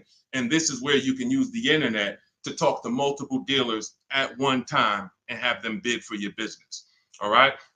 Go ahead, Dolan. Everybody type your questions. We'll continue to get to them. Coral, I think you kind of got the premise of what we're, what you need to focus on first, which is, unlearning the waiting for incentives and shopping wide, talking to multiple dealers, and actually monitoring the incentives from month to month yourself. Okay, what's up, D? This is Maurice from YouTube. What's up, D? I want a pickup truck. I like the Chevy Silverado. Okay, I know you said not to lease a vehicle you like. Okay. When did I say that? I know you said not to lease a vehicle you like. So I'm getting confused on financing and leasing. Okay. Okay, let me be clear. I never said don't lease a vehicle you like.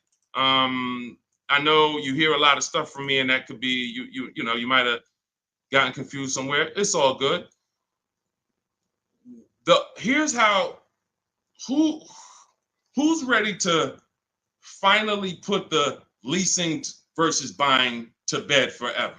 If you're ready to put The leasing versus buying. All right, Deshone, I hear, should I lease or should I buy? If you just type ready. If you're like, you know what? I hear videos from you, Deshone. I hear people from, I never used to hear videos about leasing 3 years ago. Now all of a sudden everyone's talking about, hey, you should be considering leasing, ready to consider leasing. I love numbers. And I love making the numbers easy for you. If I can't make the numbers easy for you, then I can't do what I'm called to do. The easy way to know from now on, should I buy or lease a vehicle, is to ask yourself, how many years am I keeping the next vehicle? When you're considering a lease, you're considering how you're going to beat depreciation. I see y'all tapping the screen. Every time you hear something on TikTok you like, just double tap the screen and y'all keep running those likes up. I appreciate it. TikTok brings more people over here. And, you know, I appreciate you guys. You guys help this message spread. You need to ask yourself, this is the first question. In my book, some of you have it, my digital book, Cars from Home. The first question before anything, before what car I want, is how many years am I keeping the next car? Because when you are getting a depreciating asset, you have to look at it like this. Every time you buy a car, I want y'all to think about this. What is this, Deshone? This is depreciation. If you buy a car today for $40,000, how much is that car worth in how much is that car worth in 5 years? Throw some numbers out there. You buy a car today for $40,000 in 5 years, average miles, how much is that car worth?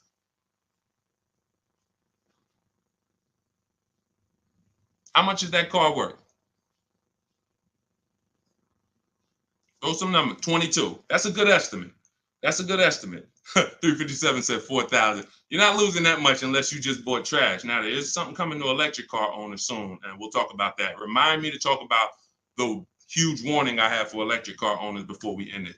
20,000. Now, check this out. If you buy a car for 40 and it's worth 20, okay, that's good. That's half in 5 years. I think it's going to lose more than half in 5 years, quite honestly.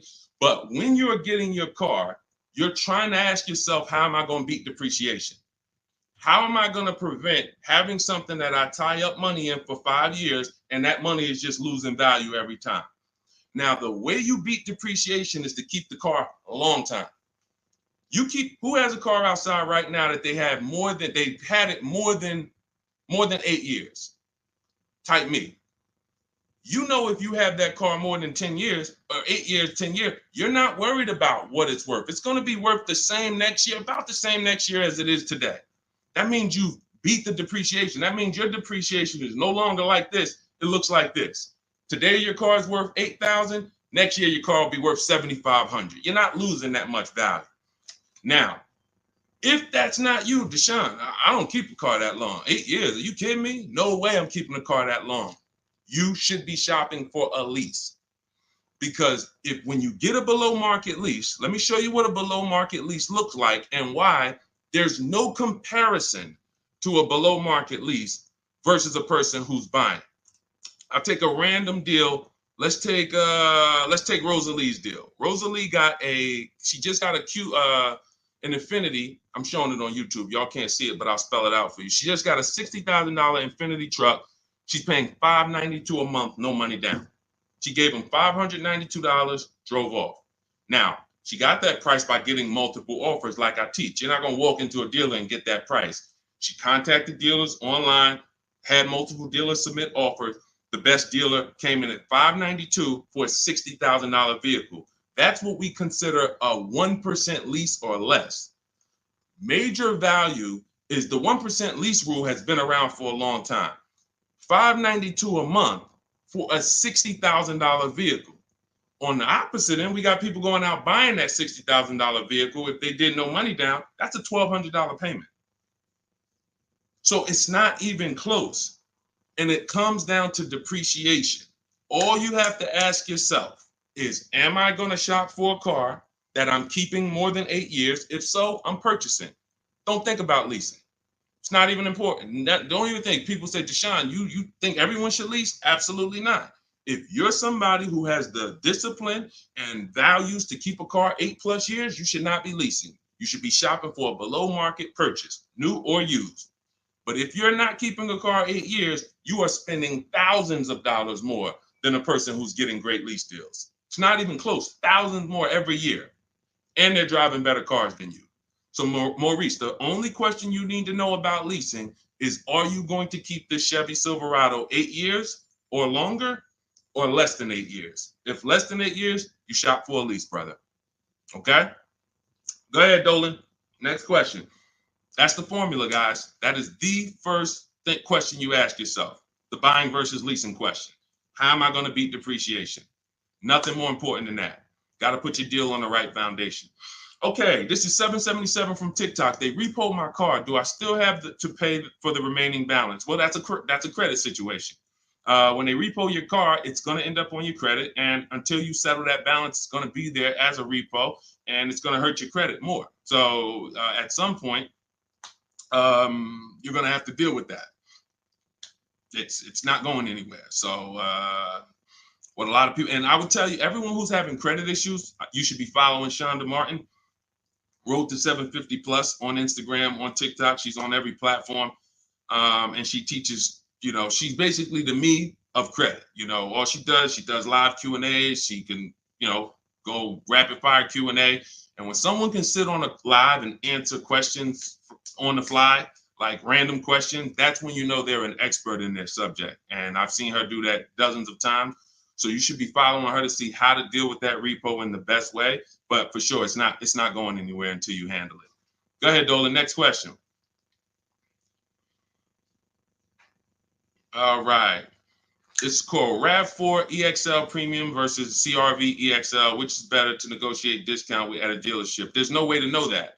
I know you want an easy way to see, which is going to give me the best discount. That's just not how it works. You have to shop the offers, and you have to see what the best offer is. If I'm shopping for a Honda, if I wanted a RAV4 EXL right now, I'm contacting dealers. I'm letting them know what I want.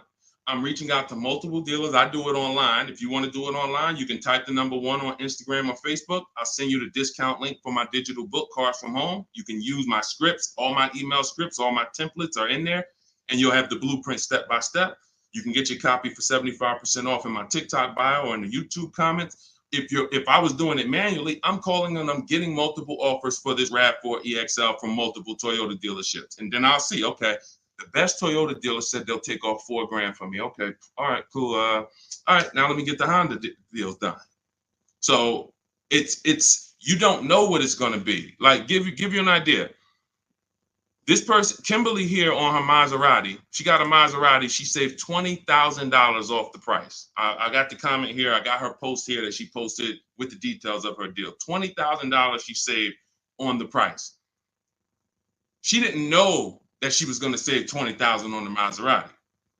There's no way to know. You have to shop the offers, and this is why you can't feel for the bottom. You can't hope, I think we're at the bottom. I think this looks like it's good. No, you don't know that. You don't know how. You don't know. You just don't know. I know you're looking for an easy way to do it where you press a button, and it tells you this dealer here, this Honda dealer in Madison, New Jersey, is going to sell the Honda at the lowest price and give all the rebates. That'd be cool. It's not going to happen because no one dealer is going to always be the best anyway, or they'll be out of business. If you beat your competition every single time on every car, you're not making any money. You'll be out of business.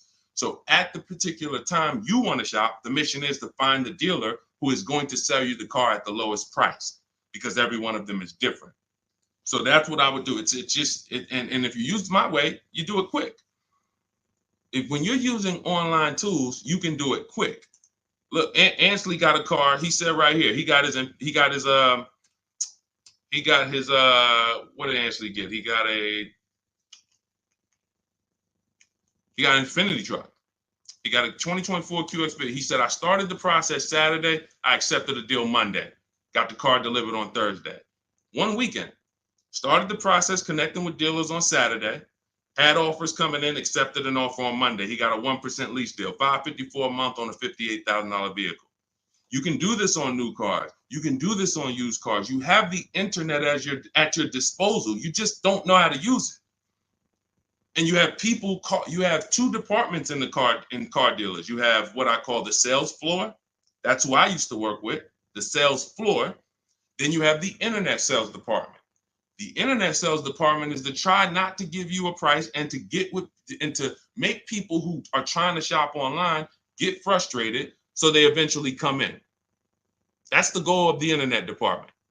And you have to know that the reason why it's hard for you to get quotes online is because you don't know what to give a dealer to get quotes. You don't know, you got to give them your zip code so they can work the tax. You don't know, they need to know what vehicles are in your household. You're getting defensive. Hey, why are they asking me for this? Well, it's because they need this stuff. That's why in my templates, I give you this stuff. They need to know what cars are in your household. They need to know when your deadline is. They need to know what your zip code is. They need to know what credit they should assume. These are the things this is why, Deshone, I tried shopping online, but it was so hard. I know, because you don't know how to do it. And if you admit you don't know how to do it, then we can help. But without unlearning, without saying, you know what, I need to unlearn this stuff that I was taught, you're just going to keep repeating that. So that's why I'm bringing you this and showing you people who are just like you. You have to shop the offers. And once you do that and you learn how to do it in 90 minutes, you'll be like, oh, I can shop any offer I want. Any car I want, I can find out what the best offers are in 90 minutes. But we got to get you there. Go ahead, Dolan. Shoot the next one up, brother. Unique Devo on Instagram. Car payoff 1 year. Should I trade it? 2015 still running. Well, it sounds to me like you want a new car. Look, the cost of replacement is expensive. If you're considering replacing your car, I always say it's always cheaper to keep it. It's always cheaper to keep it. If you can put, do you have a local mechanic? You should.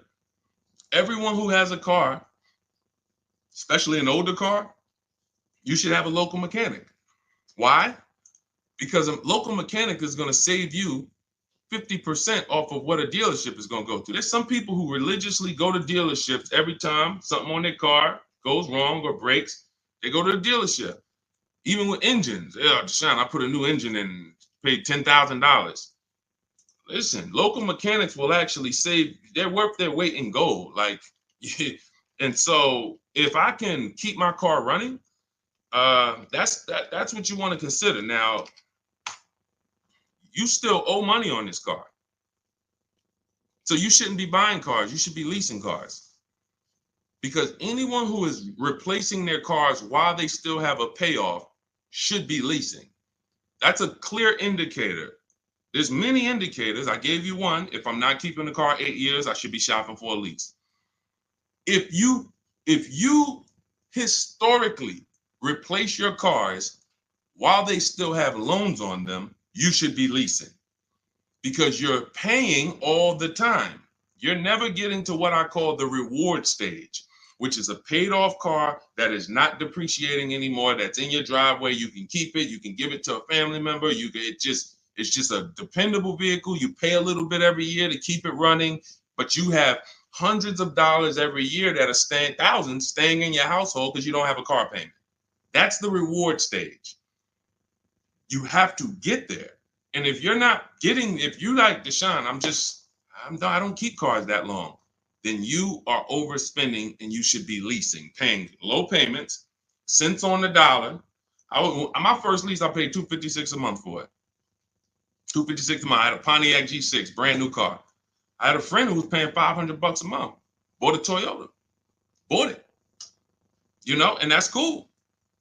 If I wasn't in the car business and if I didn't have my sales manager at the time say to me, hey, why don't you lease something? I wouldn't have known. I probably would have went and bought something too. But once I saw that, I'm like, wait, I'm paying half the price of my peers. I'm driving a brand new car, and it just kept going. I leased after that, I bought a Pontiac G6. I kept that for 6 years. I didn't know about the 8-year rule at the time. I bought it 6, 7 years. Then I leased a Infiniti Q. I got the G25. It was $325 a month. That was my best offer at the time. That was a $35,000 vehicle. Then I got an Infiniti Q50 when they first came out. That was a $44,000 vehicle. I paid $345 a month. Then I got another I had three Q50s in a row. The next one was $365, and then the highest one went up to $390. I want to say $390. So yeah, $390. I never went over $400 a month. These are $45,000 vehicles. Then I got a Jeep Grand Cherokee 2018, $35,000 vehicle, $330 a month. They're lying to you. Like all of this stuff that they're programming you to, leasing is renting a car. Banks don't buy cars. Pay attention to what I'm saying here. Banks don't want cars on their books. Why don't banks want cars on their books? Because they're depreciating. And look, let's address this. Rick just said on TikTok, but leasing a vehicle only gives you minimal mileage. You pick the mileage on a lease, Rick. You pick the mileage, brother. Hold on. Turn off this. You pick the mileage. Let's get into some real misconceptions about this whole leasing thing. They give you the mileage. Anytime you've ever heard of somebody going over their mileage, if it wasn't a life change situation, like, I used to live close and then I now live far, it's because they wanted to save $20 a month. The payment for 10,000 miles a year was $380. The payment for 12,000 miles a year was $405. They said, you know what, give me the $380. And then get ridiculous. If I go over, I'll just buy the car. Horrible. Why would you buy a car that is not meant to be bought? When you look at the price to buy a lease out, it's not meant to be bought. They don't want you to buy it. They want you to give it back to them so that they can sell it as a pre-owned car. So they say, bring this car back in 3 years, have 30,000 miles on it. You can buy it. You go over by 10,000 miles and then you buy it for the same price. It's just horrible. But it goes back to the fact you didn't pick the right mileage. The difference from 12,000 to 15,000 miles a year is $25, $30 a month. So when you're sitting there and saying, shoot, all right, give me the 12,000, knowing you drive 14,000 miles a year, you just ruined your lease experience. Don't blame the lease. Don't blame the lease. We have high mileage drivers getting leases. First dude that I ever saw with a high mileage lease is when I was a manager at Hyundai. He brought his car back, had 75,000 miles on it, like 72. I said, you lease this? He said, yeah, man, I don't buy cars. I don't keep them. I bring them back. I'm in sales. I'm on the road. Man, I pay my payment. I bring them back in 3 years, get me another one. I said, this is interesting. Because the dealerships didn't teach me this. My customers taught me this. My customers' experience taught me these things. I said, whoa, high mileage lease. I saw his payment. This dude was only paying $175 more a month than a normal car payment. $175 more a month, and he gets to drive 25,000 miles a year. But had he bought his car, he'd come in with 10,000, 12,000 negative equity. So, high mileage drivers, if there's high mileage drivers on here, you guys can ask questions specifically about leasing for you, and we'll talk to you. But man, I'm shouting from the hills and showing people proof that you cannot get a good deal if you buy your car, but you should have leased. People out here driving. We're out here driving cars, brand new cars for hundreds a month less than you. Because someone talked you into buying and said, well, but they're renting those cars. Yeah, all right. Okay. All right. I've been renting cars then for the last 20 years of my life, driving brand new cars and keeping a lot of money in my household when other people are putting them into new and used cars.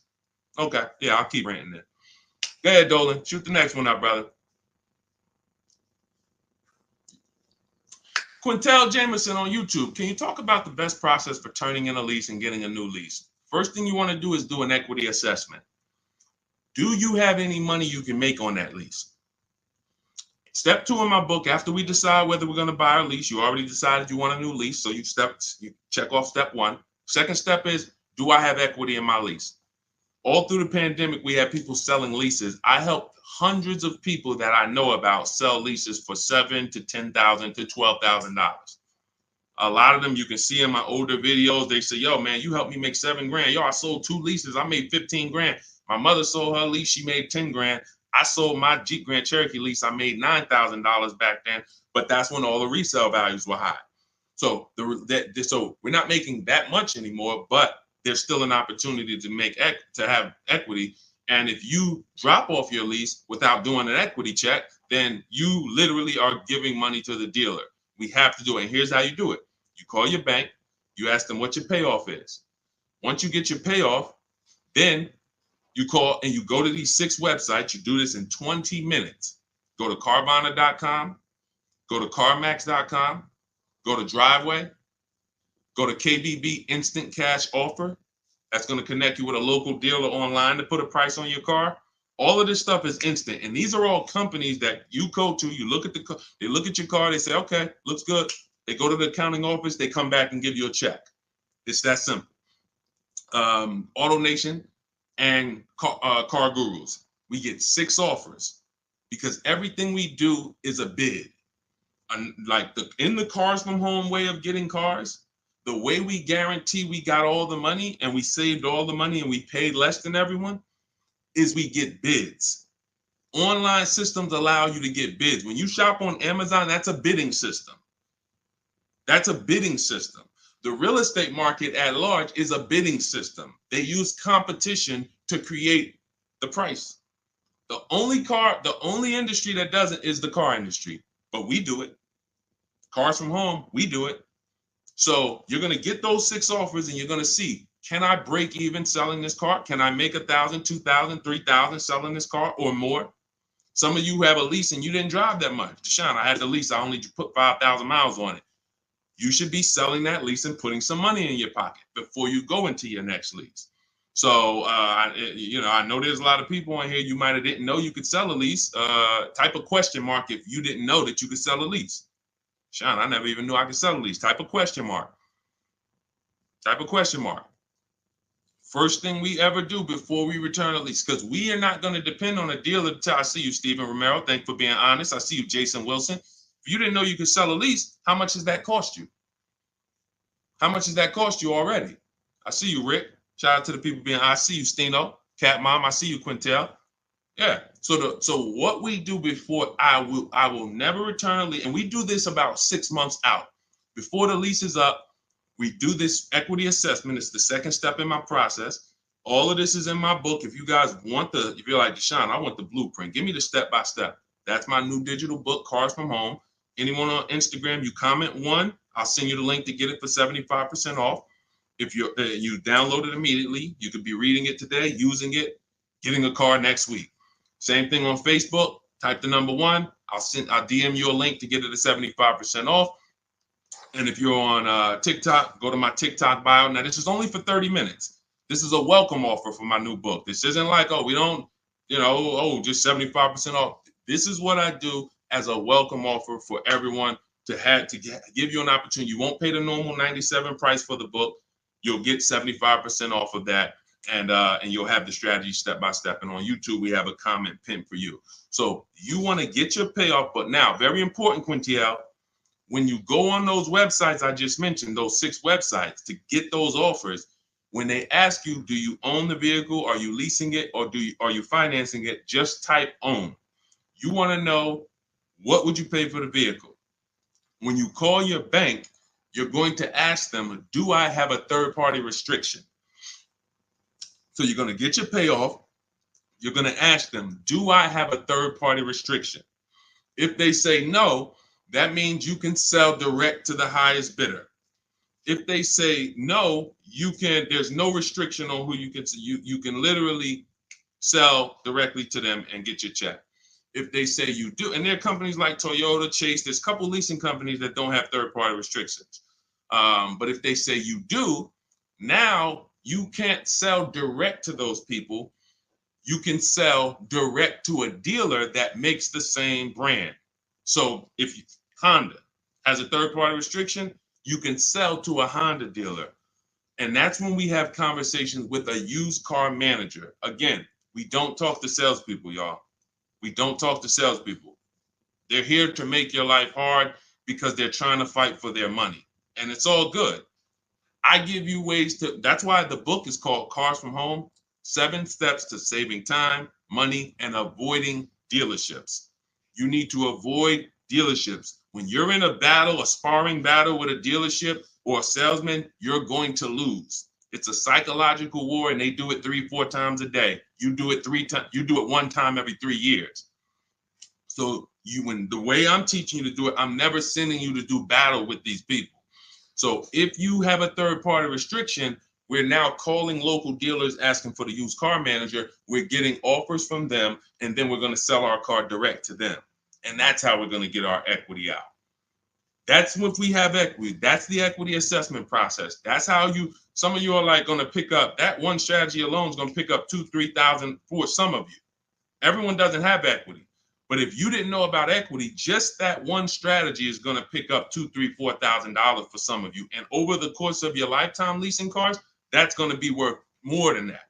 Because some of your cars will have equity, and some of them have a lot of equity, and some of them have no equity. But if you don't know about it, every single car that you give back to a dealership, you just gave them $2,000, $3,000, $4,000. And then you wonder why they say, good news, we got this deal done for you. You don't even have to put any money down. Yeah, because they're using the money from your old car. So once you assess your equity, that's when we go into shopping for the new car. We got to see if we have equity first before we think about shopping for our new car. That's step 1. Okay? Do that before anything. All right, Dolan, cue the next one out. See, I'm not going to give her, if y'all notice, I'm not going to give her the whole playbook. Why? Just to confuse her? I'm not going to tell her, oh, once you do this, then go do this, then go do this. And then when you check your car, this is how you do your test drives. And this is how you make sure. And then this is how you, why would I do that? I like step by step. Does that make sense? Type the light bulb emoji if you're on a cell phone. Type the light bulb emoji if that makes sense. Why would I give her what to do at step 5? She hasn't done step 2 yet. Get your equity, Quintiel. Find out if you have equity first. Do that exercise that I just said, and then come back and we'll talk about the next step. You come back and say, Deshone, I did it. I don't have equity. Perfect. Now let's move to the next step. Deshone, I did it. Good news. I have $3,000 of equity. Perfect. Now let's move to the next step. Okay. Go ahead, Olin. All right, so here we go. This is Selly H20 from Instagram.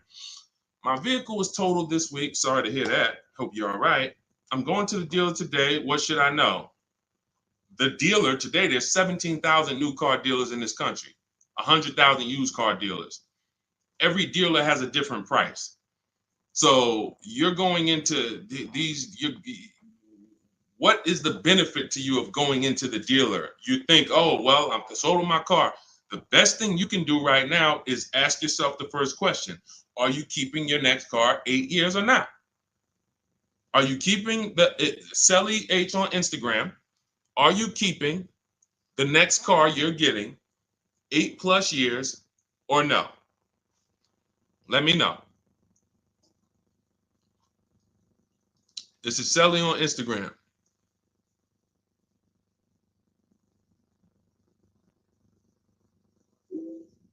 This is the first question.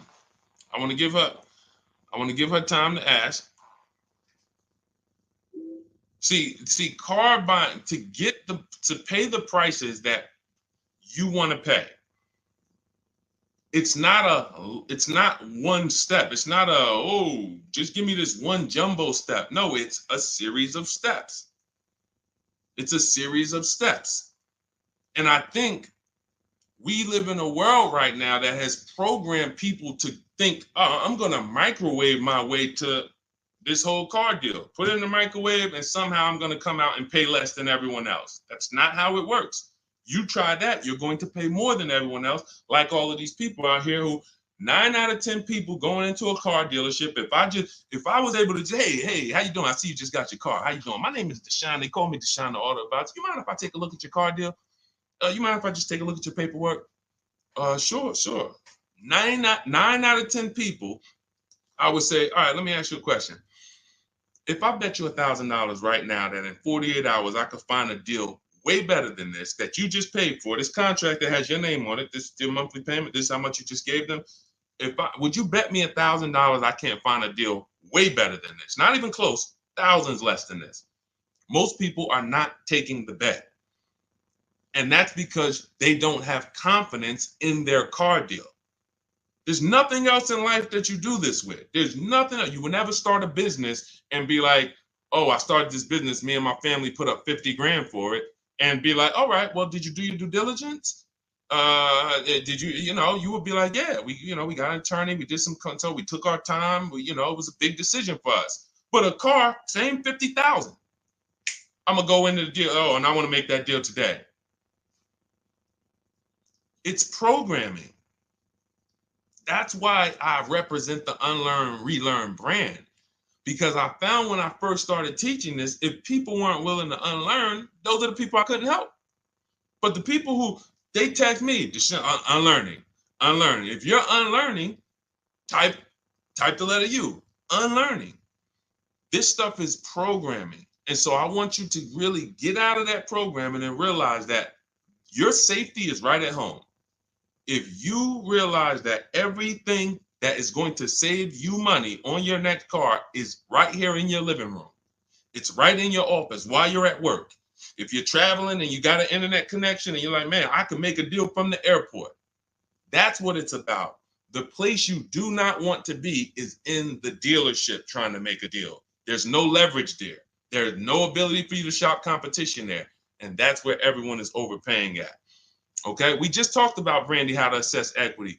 If you're on YouTube, you can jump on it, watch the replay, or on the replay on Facebook. The only place the replay doesn't get posted is TikTok, but on Facebook, Instagram, or YouTube, you can see the replay. We went over how to do the equity assessment, how to call your bank, how to go on the websites, what to put on the websites to see if you have equity in 20 minutes. It literally takes 20 minutes to get those 6 offers. Go ahead, Dolan, shoot the next one up.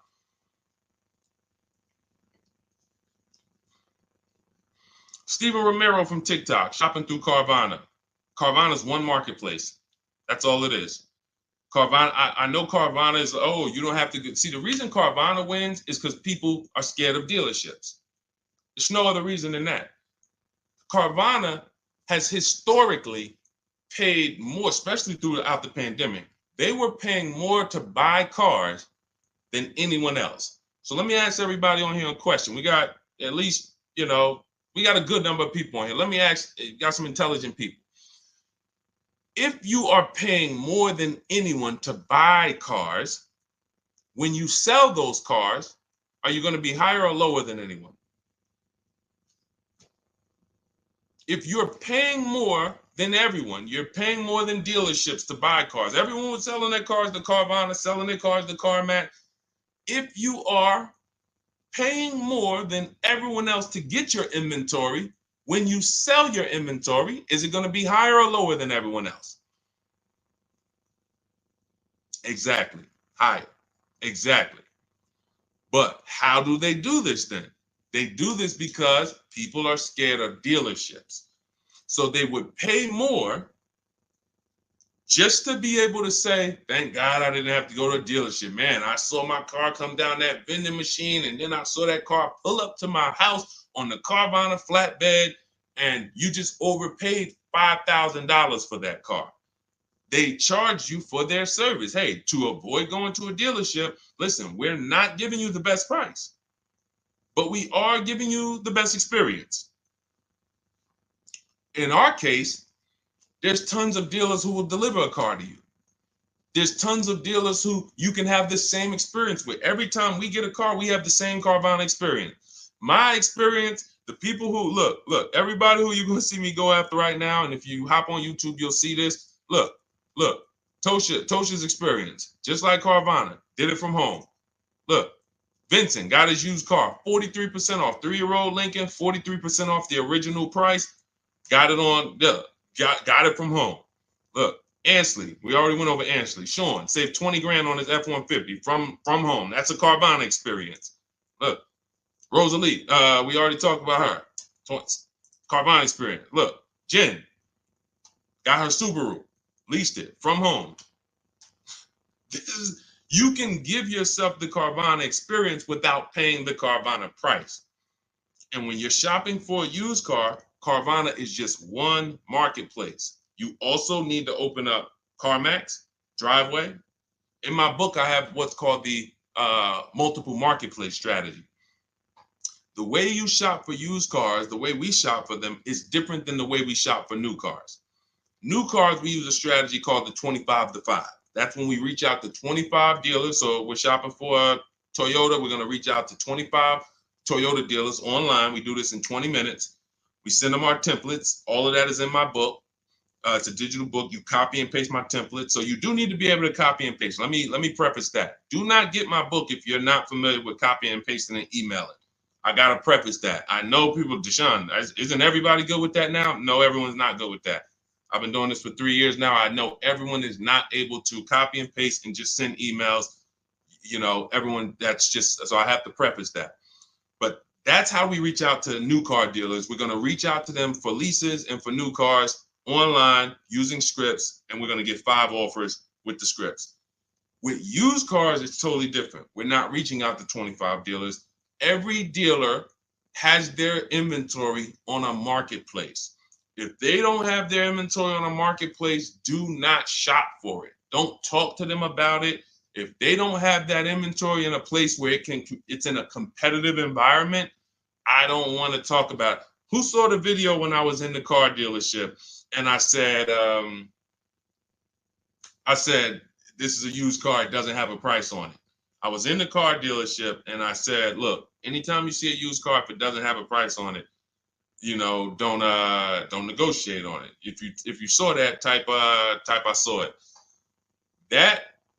Whenever someone is not putting a price on a vehicle for any reason, it's because they want to make the price up and negotiate down. So let's just say I'm a slimy dealer. Let's say I got a $40,000 car. It was $40,000. I was at a dealership yesterday. We made a commercial about a dealership, and I looked in the car. It was a used car. It was a 2018. It had, the only price it had on it was the original price of the car. So it had literally, it was around a $40-something thousand car. It didn't have a used car ticket, $22,000, nothing like that. So it had a $40,000, and it had all the stuff that was in the car, original. But it's a 2018. So what happens when a person says, hey, how much you want for that car? And there's no internet that they're comparing that to. They're going right on there and just saying, okay, that person has a great opportunity to make up a price and say, well, you know, we're asking $24,000 for it, but you know, our asking price is $24,000. Oh man, that sounds a little high though. You know, it's 2018. You know, you can't do no better than that. You know, I mean, what you have in mind? You know, I'm trying to be around 20. You know, I'm thinking closer to 20. Then I don't know if I could get to 20. I might be able to to see if maybe we could like split it, go up the middle, you know, between, you know, like around 22, something like that. Why don't we take the car for a ride? Let's see if you like the car. You're already in the mouth of the snake. You are literally a mouse in the viper's mouth. Once you've already agreed to talk about a car that doesn't have a price on it, you're done. Because let's just say if that same dealer had to list that car online, that car might have been listed for $18,000. But because you walked in and started talking about it and say, hey, well, you know, what do you think? This is how people leave happy. Man, you know, let me ask you, honey, you get home with your wife, like, you think you got a good deal on this? I think so. I think the guy worked with me because, you know, they said they was asking 24. And you know, I went in there and you know, we made a deal about 22, a little under 22. He took off 2,000 from me. No, he didn't. There was no real price. So this is why you want to be on marketplaces where all the prices are listed. Cars.com, cargurus.com, carfax.com, carmax.com, carvana.com. That's one of them. 8 market, eBay Motors, one more, Driveway. So there's 8 marketplaces, 8 major marketplaces. And you want to sit back and shop for your car like you be shopping for a TV on Amazon. And you'll realize once you start doing this, you'll see The same car that was at my neighborhood dealer that I liked, there's 50 of them within 100 miles of me. There's 50 of them. In fact, once I pull a Carfax, I'll see that one didn't even have a good Carfax, the one I was looking at. That one didn't even have the service records that I want to see. These are the things, this is why shopping marketplaces make sense. You want to shop, I talk about this all the time. It's called my multiple marketplace strategy. I made videos about it. I've been posting about this since I came to social media. Marketplaces. And again, the only people who are going to win with this are people that's locked in. People who are serious about saving their money, who take car buying serious. Everybody who like Deshone, this sounds harder. What, you want to go in the dealership and just go ahead and let them just work you a deal? God bless you. This is not for everybody. I know this. This is for the people who like Deshone. I want to make sure, and it's easy. All the people who you see me showing you, Jared, all of these people that's posting their cars, Teddy, if you're on YouTube, you can see this stuff. These people are never going back to the old way of shopping. We are never going back because this is so much easier. And once you get it and be like, man, shopping online is a million times easier. I don't have the anxiety and there's nobody pressuring me. Oh, all of these people are competing, sending me emails. Hey, can we do this? Hey, what if I get to this? What if I get to... They're never going back. And that's the world I want you to come to. I want you to unlearn that old world, come over to the new world. Go ahead, Dola, shoot the next one up. I think we hammered that point home because we get that question probably every day. Carvana, something about almost every stream, somebody said, hey, what about Carvana? It's one marketplace. And they're 99% of the time, Carvana is going to be the highest price for any car you're looking for. 99%, not 100, not 100. 99%. RL, looking to finance a Toyota 2025 Camry. Should I purchase the extended warranty? It's a great question. RL said he's looking to purchase a 2025 Camry. Should he purchase the extended warranty? So a warranty is a risk product. It's risk assessment. I might buy something and I don't use it.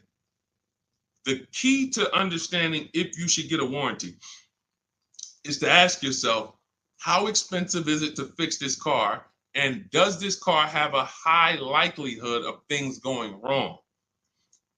Give you an example, a Toyota, Honda, as long as you get a good one, and in his case, he's purchasing a new one, they have a history of inexpensive maintenance, and they have a history of things not going wrong. I wouldn't get a Toyota extended warranty. Why? Because the $1,800 or $1,500 or $2,000 I'm going to pay, I have to get that money back and then some to make it work, to make it worth it. That means $3,000 of things need to break on that Toyota for that warranty to have made sense for me to get. Now, on the other hand, when I work with Mercedes, some of you know I worked with Mercedes for 5 years. Every time I would have a client who was getting a Mercedes, I would ask them, how many years you keeping the car? If they said they were keeping it a long time and they weren't going to lease, then I would tell them after we made the deal, buy as much warranty as you can afford. That was and some of my clients in New Jersey, they can attest to that.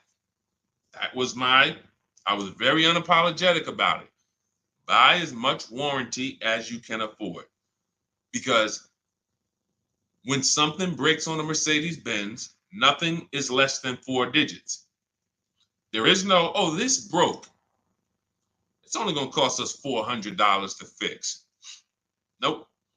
So the price of the extended warranty on a Mercedes-Benz or a BMW or a Porsche or anything that has a high, and I have this, we handle this in my book in step 6. This is in the paperwork and protection step. Everything is accounted for. So everything on this stream I'm teaching is out of my book. It's everything. So when we're looking at, and where does this vehicle rank in terms of repair costs? Is it on the higher side? If so, the warranty makes more sense to get. If it's on the lower side, warranty makes very little financial sense to get. And that's how we gauge getting extended warranty. It's a risk assessment. All right, good question though. Very good question. All right, go ahead, Dolan. Shoot the next one up.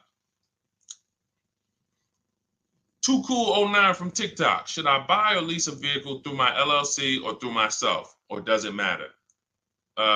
This sounds like you don't have a business where the actual car is being used. If you, a realtor, for an example, and could y'all double tap, keep double tapping the screen, keep running those likes up. I appreciate y'all on TikTok. Every time y'all double tap the screen, y'all run the likes up and keep them moving. TikTok continues to tell people about the broadcast. And shout out to the sharers. I appreciate you. Matter of fact, I got to jump off of here because what I'm going to do is, no, I'm not going to jump off now, but I have to do something. Somebody who shared yesterday, I got to go to my DM and I got to send her, I'm literally just talking notes to myself. Okay, so big talk about buying in LLCs lately. Big talks. You know, you see videos about it, get caught through your LLC. There's going to be tons of people audited who had cars in their LLC, writing certain things off and are not using the car for business. It's going to be very, very bad. It's coming because the IRS may come later, but they come. When they see, okay, we see people getting all these cars, they know the social media videos and people just putting cars in the LLC. If you are a realtor, for an example, when I was with the dealerships, I dealt with a lot of realtors. Came in, put cars in the LLCs. Why? Because they're on the road. They're using the car for business. They're writing off certain things, be it the maintenance, be it the repairs, or they're writing these things off. Why? Because it's actually business being done with the car. On the opposite end, you have people who have no business at all that involves that car. They're not traveling with that car to clients' houses. They're not doing it, but they want to buy the car and they want to write off tons of stuff or have some type of tax advantage. And now, I'm not a CPA, I'm not an accountant, I'm not giving you tax advice. I would just tell you that if your business does not involve a car or travel, I'm not going to ever tell you to put a car in an LLC name. Now, you talk to your accountant about that, talk to who does your taxes, but that's really the basis of if I should get a car in my LLC or not. Does my business do business with a car? That's it. And after that, you decide, how long am I going to keep the car? Then it goes back to the most important question. How many years am I going to keep the car? 8 or more, I'm going to buy. Less than 8, I'm going to lease. That's it. That's it. A lot of audits are coming. I'm telling you. You see the PPP loans. It took a while, but people are going to jail now. It's going to be the same way with these cars. People are not going to be able to pay some of these people getting Range Rovers. Yo, hey, I see you. You got this Range Rover. You wrote off like huge amount. Let me tell you, how much business was done in this car? Oh well, it's going to be it's going to be bad. That's why financial literacy is important, people. Okay, so all of this is out of my new digital book, Cars from Home, 7 Steps to Saving Time, Money, and Avoiding Dealerships. I can sit here all day for the next 2-3 hours talking about the strategies we use, the process we use, the system I created to help all of these people that I've been talking about in the broadcast save this money. You can see these deals, and some of you are going to go and you'll see, wow, I got that same car. I got to hit you with the bad news first. The bad news is, hey, Rodney Brown, I'm sorry to tell you, my man, but the same car you have, we just helped somebody get it and look what they paid. Dang, they paying a lot more than me. They put money down? No, they didn't put any money down. How they paying that low? It's because they know stuff you don't. They followed a process that you didn't follow. You went into the second most expensive purchase that you're ever going to make, and you just winged it. You just say, hey, you know what? It's a $50,000 car. It's a $40,000, $30,000 car, $100,000. I'm just going, I think I can feel my way through this joint. That's why you're paying the prices you're paying. That's why you're not paying what we're paying. So when you come into our world and you're like, Deshone, I want the blueprint. Everything I teach is in my new digital book, Cars from Home, 7 Steps to Saving Time, Money, and Avoiding Dealerships. So type of number 1. On Facebook, I'll send you the discount link. You can get the 75% off. Type the number 1 on Instagram. I'll send you the discount link. 75% off. That's our welcome offer. It's only for 30 minutes. And if you're on TikTok, go to my TikTok bio, get your copy for 75% off. And on YouTube, we have the comment pinned for you in the comment section for you to get yours at 75% off. And make sure you are reporting to me your deals, just like Tiffany.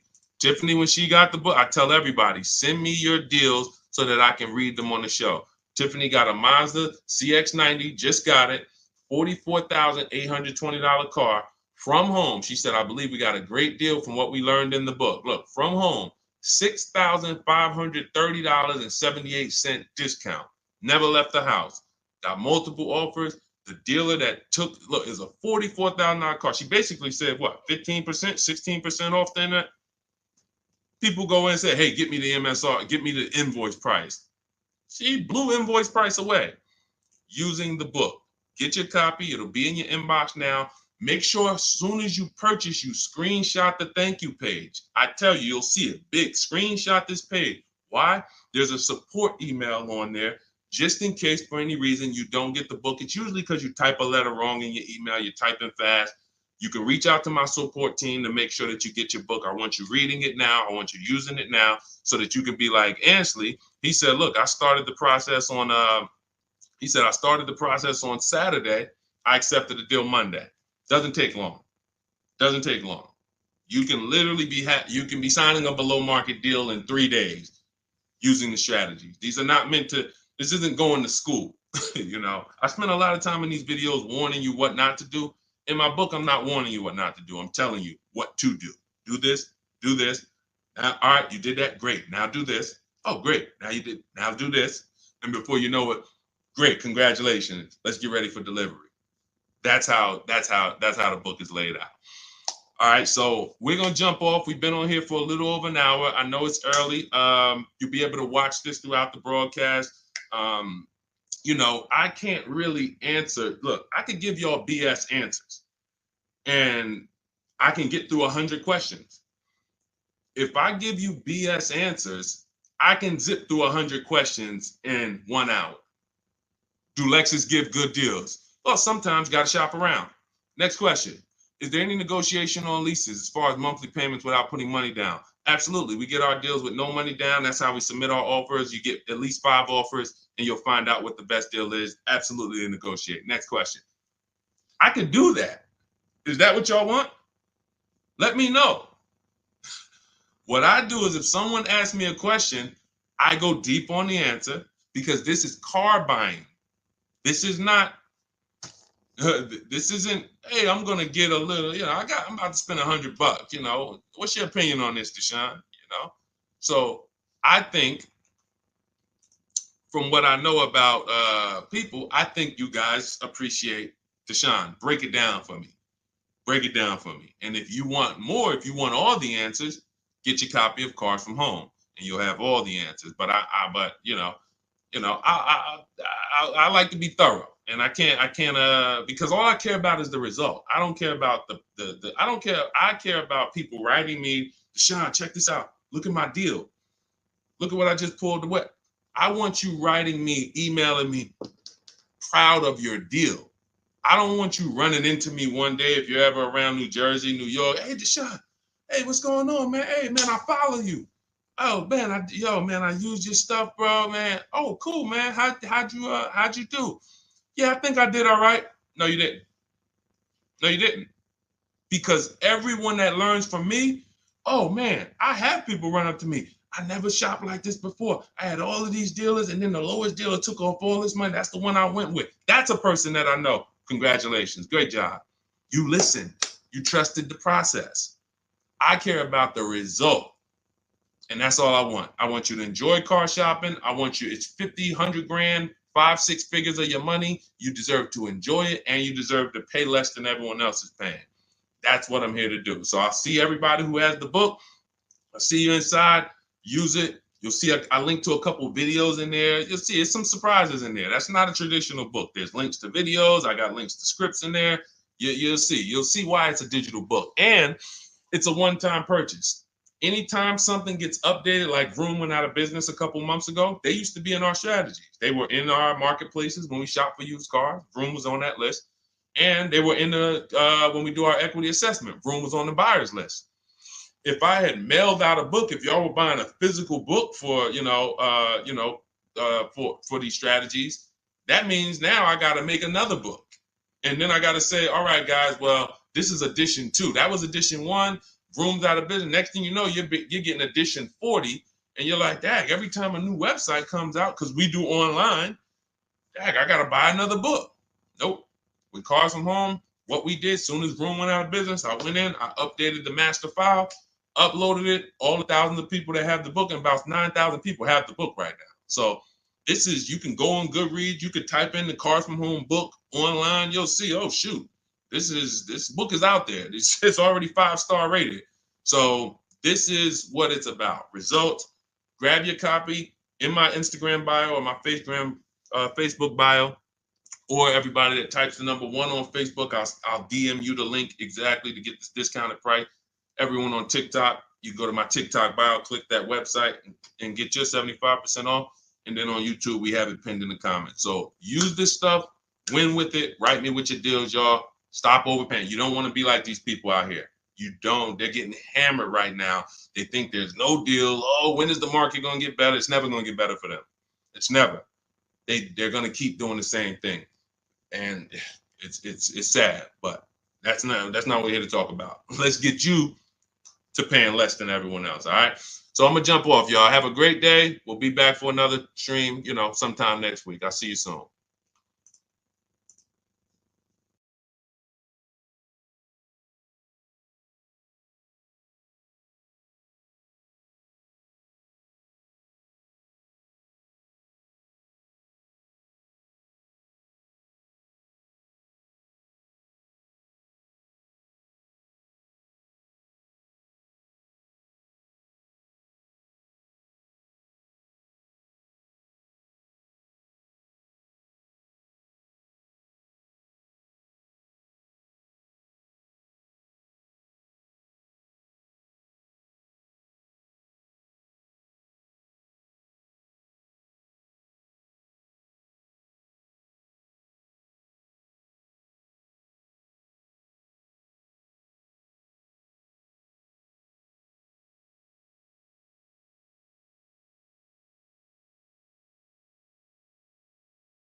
Just hit that. Just take us live. All right, we're about to talk some serious car questions and answers. I want you to ask any question you can think of concerning car shopping so that we can dig deep into it. It looks like Facebook we continue to have trouble with, and I think it's because we already have a stream going there. See if you can get out of that stream, Dolan, if you can cancel that stream so that we can get on the Facebook. But I want you guys to start asking your questions. And Dolan, bring the first question in so we could get the show on the road. And then what we'll do is we can check the back end and try to delete the broadcast from Facebook so that we can get on Facebook. Okay, this is Sam from TikTok. So there's a car for $7,000. I want to sell my car worth $12,000. Can you explain that? Well, who are you selling your car to? If you say it's worth $12,000, then all right. We only get offers to find out what our car is worth. We don't use algorithm sites because that's worthless. An algorithm site is a site like Kelly's Blue Book. You punch in your year, make, model, and in 3 seconds it tells you your vehicle's worth $12,000. Right now, we have companies that bid against each other. And what you want to do is you want to go on your computer, go to CarMax.com, go to Driveway.com, go to Carvana.com, go to AutoNation.com, go to Kelly's Blue Book Instant Cash Offer.com, and go to Car Gurus. All of them will connect you to somebody or some major buyer who pays cash for cars immediately. Literally, quick inspection, drop your check, and you're on to you literally, it's that simple. We are no longer at the mercy of private owners who are going to come by and look at our car and no one buy it and talk us down. There are extremely competitive buyers in the market that I've been telling people about since 2021 when we were cashing out. I was big on telling you guys during 2021 to 2023, during that whole pandemic run, cash out now, because the values of those vehicles will never see them again. So there are some people who cashed out, but that was also the beginning of showing people that you can sell to what is called institutional car buyers. And that is what stopped people from trading their cars. There are people who have learned from me, and maybe other people have mentioned this, that will never trade a car again because you're not getting the money that it's worth. So you go to those 6 companies, Sam, it should take you no more than 20 minutes. They're going to give you their best cash offers. And then you can sell to them and you can go buy something else. But what I want you to get in the habit of doing, everybody, is separating your transactions. What does that mean? Who you sell your car to is different than who you buy a car from. And you need to maximize each transaction. And you're never going to do that mixing all your transactions together, which is what most people do. They go into a dealer and they say, hey, I want to buy a car from you, and I want to trade my car into you, and I need a loan. 3 transactions. We don't do that. We separate them and we bid each one out using online tools. And that's how we get the prices we get. And that's how we pay less than everyone else. Okay. So the biggest thing, first thing, is go to those 6 websites: CarMax, Driveway, Carvana, KBB, Instant Cash Offer, AutoNation. And all of you who want to find out what your car is really worth, you go to these 6 websites, get your 6 offers, and then you'll find out what your car is really worth. We do not depend on any dealer to tell us what our car is worth at all. Okay? Shoot the next question up, Dolan. And you guys can continue to type your questions. We're bringing them in from all platforms. This is Terrell Taylor. By the way, everything that I'm talking to you guys about is out of my new digital book. It's called Cars from Home: 7 Steps to Saving Time, Money, and Avoiding Dealerships. Some of you may have it.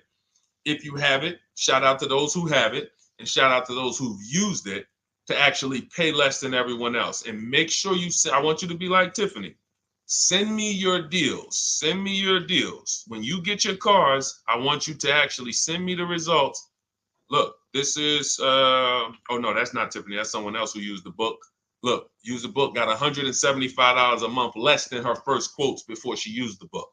So send me, but you can get a copy of this book immediately for 75% off. It's normally $97. Go to my TikTok bio. You won't leave the broadcast, and you can have the entire blueprint. If you don't want to try to remember everything I'll be teaching you over the next hour, you can have the blueprint. You won't pay the $75. You'll get the 75% off. And we also have a comment pinned in the comment section for you guys on YouTube and on Facebook and on Instagram. You go to my bio. So anyway, go get it, because it's only for 30 minutes. After the timer goes off, it's $97. It's still worth every penny. You can Google it. 5-star book. You can see all the people who rated it, all the people who's using it. This isn't a test to do, but I want you to get it at 75% off. It's better to pay $24 than $97. Okay, Terrell Taylor. So you said, Terrell Taylor on YouTube said, I have $35,000 to $40,000 to buy a truck with.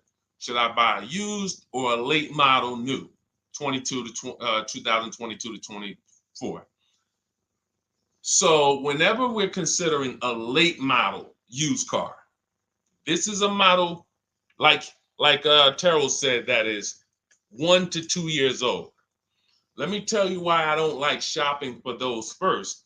I like to shop for a new price first. Whenever you are buying 1 or 2 year old used vehicles, you have to realize something. How do dealers get used cars? Trade, or they get them off lease, they buy them.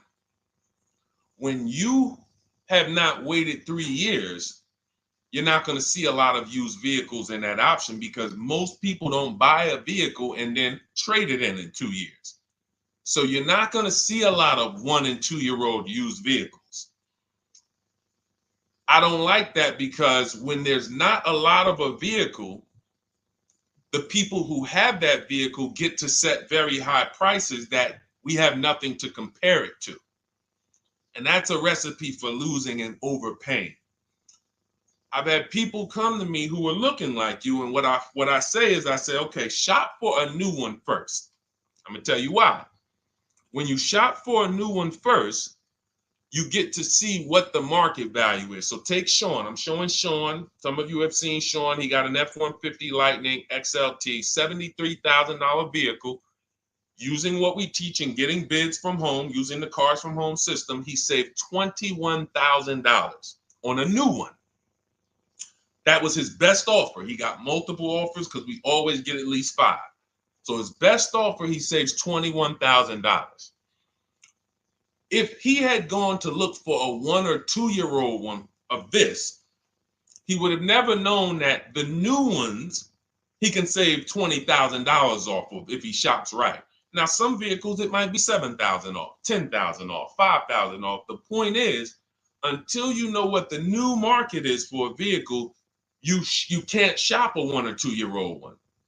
Because what happens if you shop a 1 year old version of what Sean got, and he goes and he pays, he pays 65 for it because he thinks, or let's say 60. Let's say 60.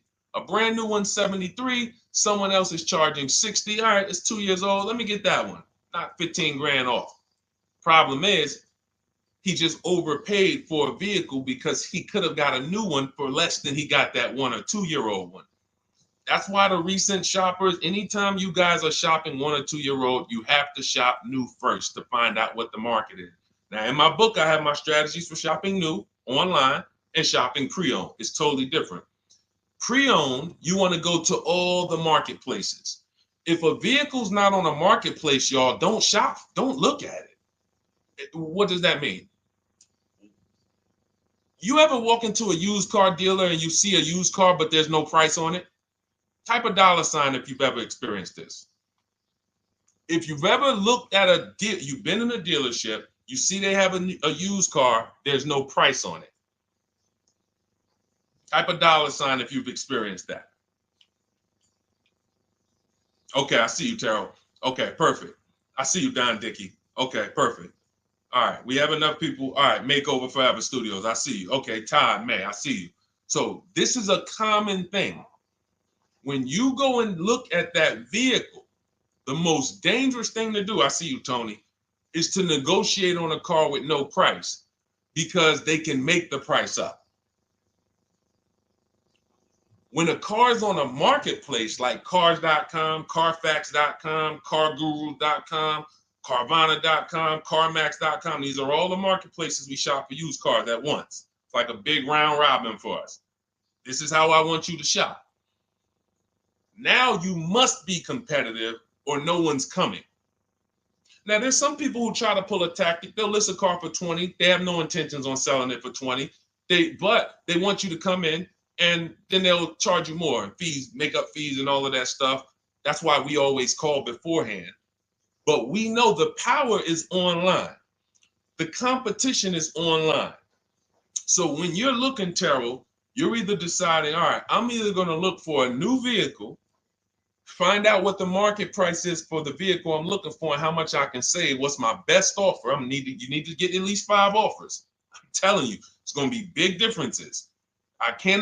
You have to prove this to yourself. Call around. If you want to do it manually, you don't have my book, do it manually, call around, speak to sales managers. You are going to see it's going to be a $5,000 to $10,000 difference minimum between all of these dealers' offers, minimum. And so then you want to look at the pre-owned options. Then you look at the pre-owned options. And the pre-owned options will tell you what the market is. And so this is only for you who are looking at recent model cars. If you're not looking at 1 or 2 year pre-owned, this doesn't matter. But those people have a little bit more budget, and that's okay. That's okay. But when you have a little bit more budget where you can look at a 1 or 2 year old pre-owned car, that means you have a little bit more money to lose if you make a bad decision. So that's what you want to consider, Terrell. Shop for the new ones first, depending on what your budget is, and then look at the pre-owned market and say, all right, where's the pre-owned market? But that 1 or 2 year old, you're not going to have a lot. Until that 3-year cycle comes and dealers can start buying those vehicles back off lease, you're not going to see a lot of vehicles. That's why I don't play in that 1 or 2 year old zone. It's just a dangerous zone to play in. Dealers know, oh, we're the only ones. Hey, we the only one that got this car within 50 miles. Let's charge this for it. And then they depend on someone who doesn't know the market to come in, pay for it, and you can literally overpay by 10, 20 grand and you won't realize it until, a couple years later. Okay, great question though. Great question, Terrell. Go ahead, shoot the next one up, Dolan. Type your questions, y'all. We're gonna get through as many as we possibly can in an hour. I see a lot of questions coming in. Let me try to speed it up. All right, this is Abigail from Instagram. How do I shop for cars and take test drives without feeling like I'm wasting their time? I'm nervous. Okay, first thing to realize, Abigail, you're a very considerate person. God bless you for that. You're about to spend 5 figures on a vehicle. Some of you 6 figures.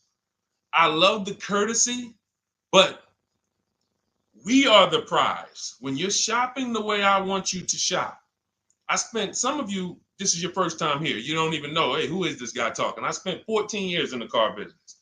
5 years with Mercedes, 5 years General Motors. I've been helping people buy cars and get below market deals since 2019, education-wise. I love it, but you deserve the experience. If you were walking into the mall to spend 15 grand, let's just call it 15 grand, how would you want to be treated? Like royalty, right? Right? So, but I'm going to answer your question, but I need your mindset. A lot of what we're discussing is going to be the right mindset. You are the prize. That's why I don't want you going to dealers begging for discounts anymore. I want you sitting at home making dealers bid. This is how we do test drives on new cars and leases. New cars and leases. This is how we do test drives. I have it in my book because it's that serious. You're either going to have a great test drive or you're going to have a horrible test drive experience.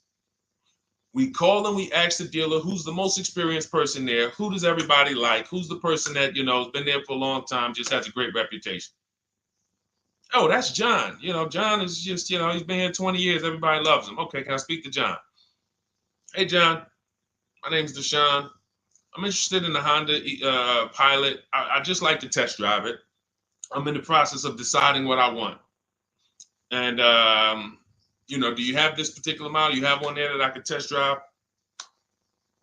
John, because we asked for the best person, we're typically going to get somebody who is not going to lie, usually.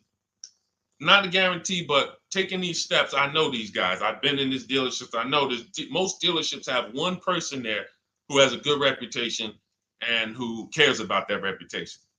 If you're enjoying this content, hit the like button, y'all. And Keith, y'all killing the likes on TikTok. Shout out to everybody who's hitting the likes on TikTok, to double tapping the screen. Appreciate y'all. And shout out to everybody who hits the like button. When we get there, we meet with John, we test drive. John, thank you so much. Can I have your card? I'll leave you my information. And if this is the vehicle I want, I'll be in touch with you. Perfect. Oh, Deshone, we don't sit down? We don't think? No, we never sit down. I'm telling you that there are things you must unlearn about the shopping process if you're going to win. And what does winning look like? Getting the most money off in the least amount of time. There's no leverage that you have when you sit down and try to negotiate with a car salesman. Every single dealer around you that wants to compete for your business, you can't talk to them while you're sitting in one dealer talking to a car salesman. That's why we don't do it. We get a card. Thank you so much. Listen, if this is the one for me, I'm going to give you a call. Simple. Pressure's off. There's no pressure in our system. You can't pressure us. That's what I want you doing. New cars, leases, that's how you test drive. 20 minutes, you're in and out. And I'm a car salesman at heart because that's what I am by profession. I would never develop a system that would allow you to waste car salesmen's time. I just wouldn't do it. I developed a system that when our people go get cars, look at Ansley. When our people go get cars, Ansley just got his lease, 1% lease, $58,000 Infiniti. Look, started the process Saturday, accepted deal Monday, all by Email. $58,000 car is paying $554 a month, no down payment. You know, we have tons of these. None of these people spent. Look at Jared. Lease like a boss, $569 a month down to $520. Volkswagen Tiguan, no money out of pocket. Let's go to a purchase. Pierre, pre-owned car purchase, got his 2022 Mazda, got a 20% discount off the original MSRP. This is 30 minutes. We are not spending more than 30 minutes in dealerships. Who doesn't want to spend more time in dealerships? Type me if you're like Deshone. I don't want to be in dealerships that long. You thought you had to be in dealers to save the big money, right? You thought you had to be in dealers to save the big money.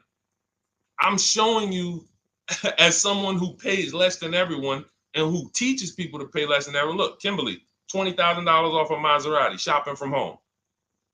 Because when you can talk to more people at once, the discounts fly off. And you see that all these dealers want to compete. So what you want to do, the best thing you can do to not waste people's time, Abigail, is to shop from home the right way. Because when you shop from home the right way, you realize it's only a few things you need to be in the dealership for. That's your test drive. I just told you how to set it up. With used cars, we do it at the end. But we're only there for a second. In fact, when you go to pick up your car, they're going to tell you, thank you. This was one of the most easiest deals I ever made in my life. Because you came in, you emailed us, you knew what you wanted, you gave us the information we needed, we made you an offer, you knew what you were decisive. We have all these scripts. By the way, in my book, I have all the email scripts. You don't have to even think about what you're going to say. It's literally copy and paste, copy and paste, copy and paste, copy and paste when we're shopping for new cars and leases. With used cars, before I go to the next question, I want to hit on the used car process. Used cars, we must test drive at the end. We can't test drive used cars over here and then go and buy another used car over here. So what we do when we narrow our choices down on all these marketplaces to our top 5 favorite vehicles, we need to verify that there's no bogus fees. When I was shopping for my Infinity truck, I narrowed it down to 4 vehicles. But I'm going to tell you something that's the most. Who's bought a used car in their life? Type the letter U. I need you guys to program what I'm about to say into your brain cells for the rest of your life. Type the letter U if you bought a used car or if you plan on buying a used car one day. Type the letter U. All right. I see you, Michael. Don Dickey. Okay. Terrell. I see you, Blizzy. Tony. Okay. Lori. I see you. Victoria. Anybody who plans on this. Let me tell you how. Okay, let me tell you how. All right. See, when I'm about to reveal big stuff, I got to kind of see how I want to say it. The marketplaces that we go to look at used cars on, they're never going to tell us what a great price is. And I'm going to tell you why. The only thing that matters, let's say we're looking at 4 white Honda Accords. 4, they're all white. These are the cars we want. We've narrowed it down. We're looking at 4. They all got similar miles, and their asking price is $20,000. The marketplace is going to tell you what they think a good deal is based on algorithms. Based on all the vehicles listed on the market, this is a good deal. This is a bad deal. Here's what matters. How much was the original price of each vehicle? Why is this the only important thing? Because if we're looking at 4 white Honda Accords, but one of them was $35,000 when it was new, one of them was $39,000 when it was new, has a sport package, some special technology. One was $31,000 when it was new, one was $29,000 when it was new. What's the best value? What's the best value? You see how we clearly just went from, wow, all of these vehicles look the same, similar price, similar asking price. But once we found out, wait a minute, this one right here was $38,000 new. This one here has the cameras in it all around and the self-driving package, and it has the same asking price, or it's maybe $1,000 more. This is what I call the true value discount. The true value discount. And let me tell you why the marketplaces will never tell you this. Because if they advertise the true value discount, someone has to be at the bottom. In other words, when you're looking at Honda Accords, if you could go right to the true value, who's giving me the biggest discount off the original MSRP? That means the car at the bottom, they might be giving you no discount off the MSRP. We saw that during the pandemic. It was people selling, who remembers people selling Toyota Camrys, 3-year-old Toyota Camrys, for the same price as they were when they were new? There was some deal, everyone wasn't. I know a couple dealers, I know a couple general managers who run dealerships who are ethical. And they said, look, I don't care what the market does. I can't sell a used vehicle for the same price it was when it was new. I'm not doing that. Because when that customer comes back in 3 years to deal with me, I'm going to have to help them again. And if I buried them in their car, then I'm not going to be able to help them. But there were plenty of people who was. The true value discount is all that matters, which means we have to know what the car was new. We have to find the Maroni label. We have to go on the Carfax. We have to go to where the window sticker is and get the original price. And then we'll clearly see, oh, that's the best used car. And no one else shops like that. No one else shops like that. If y'all get that, type dollar signs. If you get that, what I just said, type dollar signs. That is what is important, not what they tell you is a good deal. So going back to me, when I got my Infiniti truck, 4 vehicles, all in a similar price range, all white. They were between $1,800 difference from each other, similar miles. But once I found out that one was 46,000 new, one was 48,000 new, one was 52,000, and the one I ended up getting was 54,000. That separated it. The one that was 54,000 new, they were giving me a 42% discount asking price. These are things that help you cut through the mess, the smoke and mirrors of the car business. In order for you to win and pay less than everyone else, you have to cut through the smoke and mirrors. That's what I'm great at showing you because I was in the business. So these are the things that, again, if you say, Deshone, I need the whole blueprint. I need to give me the step-by-step. Leasing, used cars, high mileage, new cars, give it to me step-by-step. That is my new digital book. It's called Cars from Home, 7 Steps to Saving Time, Money, and Avoiding Dealerships. It'll be in your inbox in literally 5 minutes, and you get yours for 75% off. Support yourself and support your family by getting your copy. Go to my YouTube comments. We have a link right there pinned for you guys. We have a link in the Facebook comments. Get your book for 75% off for the next 30 minutes. You'll see a timer on the page. Now, if you're on TikTok, click that picture of me and go to that link in my TikTok bio and click the one that says 75% off to activate the 75% off link.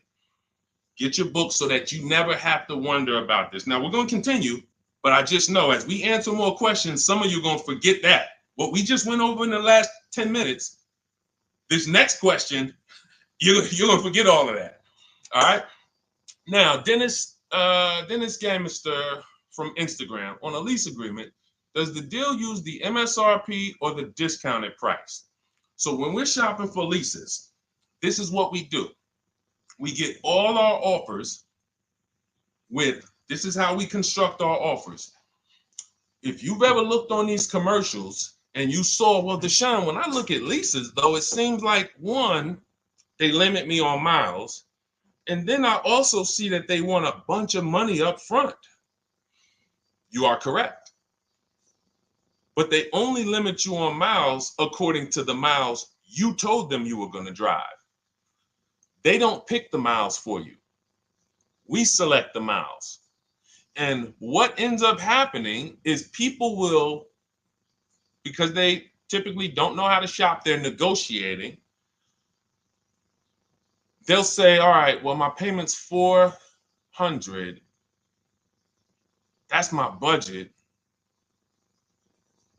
I drive more than 10,000 miles a year, but I guess I'll just take the 10. Instead of paying $20 more to get 12, they'll take the 10, and then they'll say something like, if I go over, I'll just buy it. Horrible idea. Absolutely catastrophic idea.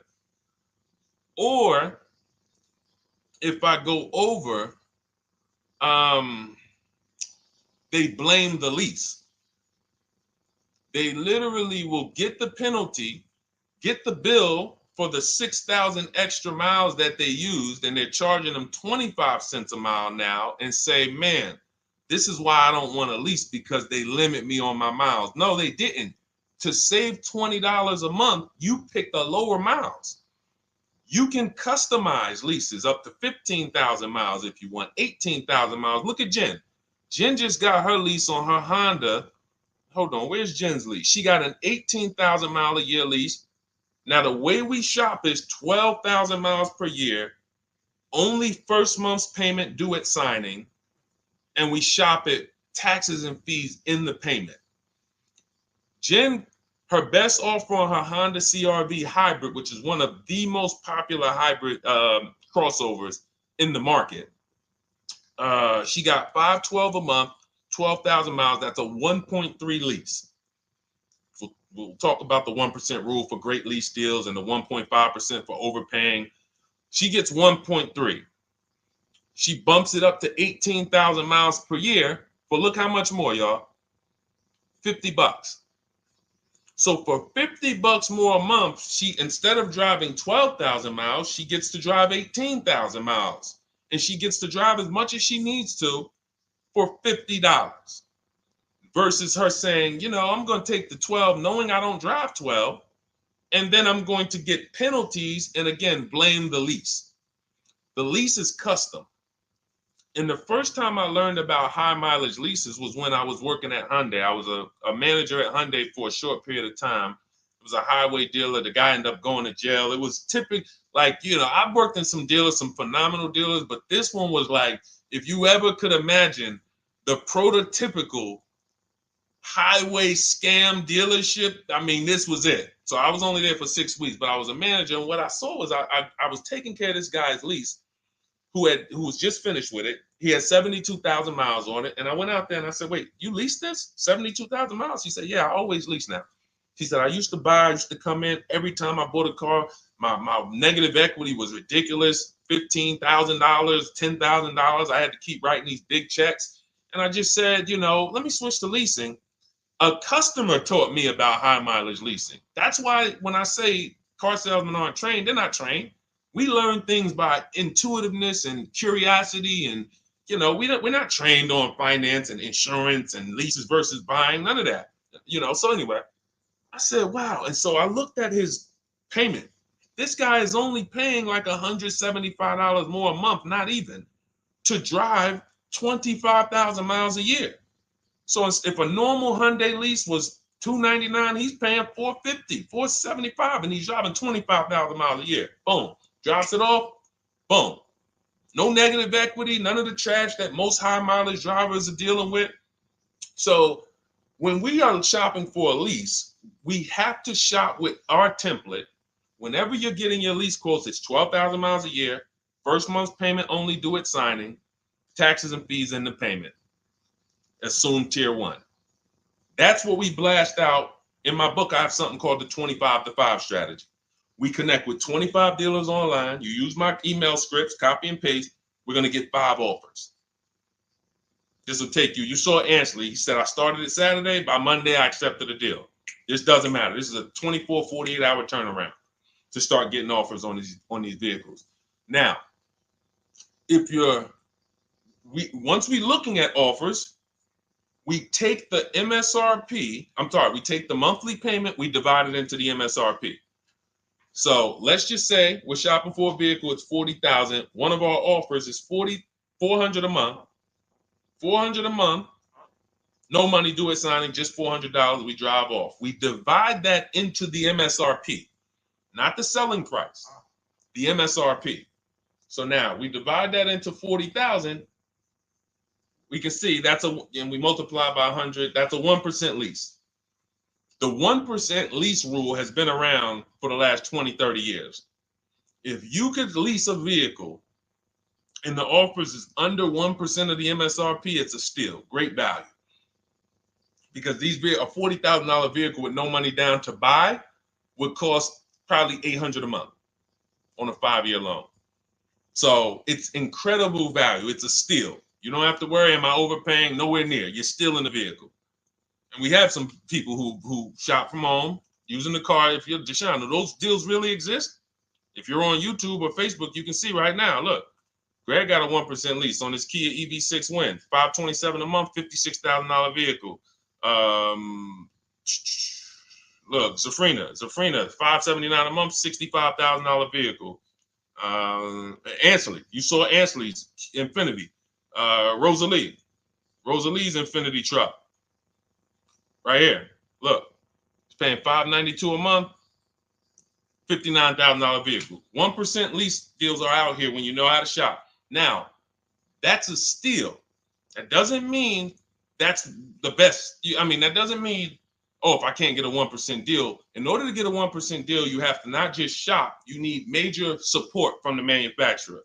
The lease program has to be good. The rebates have to be good. The residual value have to be good. The money factor, which is the interest rate, have to be good. There's a lease program that no dealer can control. So when we get these offers, that's how we're judging them. Divide the monthly payment into the MSRP. In my book, I have a calculator that I created where we put all our offers into it, and then it spits out what we call counter offers. So we get 5 offers, 7 offers. We put them all into this calculator I created. Again, this is the best $24. If you get there for $24 before that 30-minute timer and you get your copy, it'll be the best $24 you ever spent. I hold myself accountable to that. You can Google the book and read the reviews. There's software that we created that that's how you're judging your leases. You're looking and you're comparing to the 1% rule. Now, when you get to 1.5%, we can't make those deals. We're paying too much for a vehicle that we're giving back. We have to see, there was no indicator before I created the 1.5% rule. As much as I love educating people on leases, the only people who should be leasing is if you're not keeping your cars 8 years. All of you long-term people who are like, you keep your cars more than 8 years, don't think about leasing at all. You should be shopping for below market purchases. But if you're not keeping your cars 8 years, you're losing thousands of dollars not leasing cars. Depreciation is where you lose. Resale value is where you lose. So the 1% rule is what our anchor is, but 1.2 is great value. 1.3, great value. 1.4, good value. 1.5, good value. Anything over 1.5, now we're paying too much for a vehicle that we're giving back. So that's how we're judging and comparing our lease offers. And with the calculators that are in my book, you can literally do this in seconds. This stuff, these mathematical things that used to be complex, even hard for me to explain, when you're using the stuff in my book and you're seeing, wait, man, there's calculators, I can do this, boom, boom. Why don't these calculators exist on Google? Because anything that makes dealers compete, they're not going to make for you. They'll make stuff for you that allows you to see more and do this and make it easier and faster and connect to get a loan quick. But competition, any tools that create competition, they're not going to make those for you, because that's where the real money comes off, when you make dealers compete. Okay, so you want your copy of Cars from Home, 7 Steps to Saving Time, Money, and Avoiding Dealerships. Click the picture of me on Instagram or TikTok. It's going to take you to my bio. You won't leave the broadcast. Click that link and then click the button that activates the 75% off, and you'll have 30 minutes. Once the timer goes to 0, the $97 price is what you have to pay if you want it. It's up to you, but $24 is much better than $97. $97 is still a great price. I have no doubt that you guys would write me, especially the more you use this. 1, 2 cars, 3 cars. You get 1 lease this year, a used car next year, a new car about 4 years.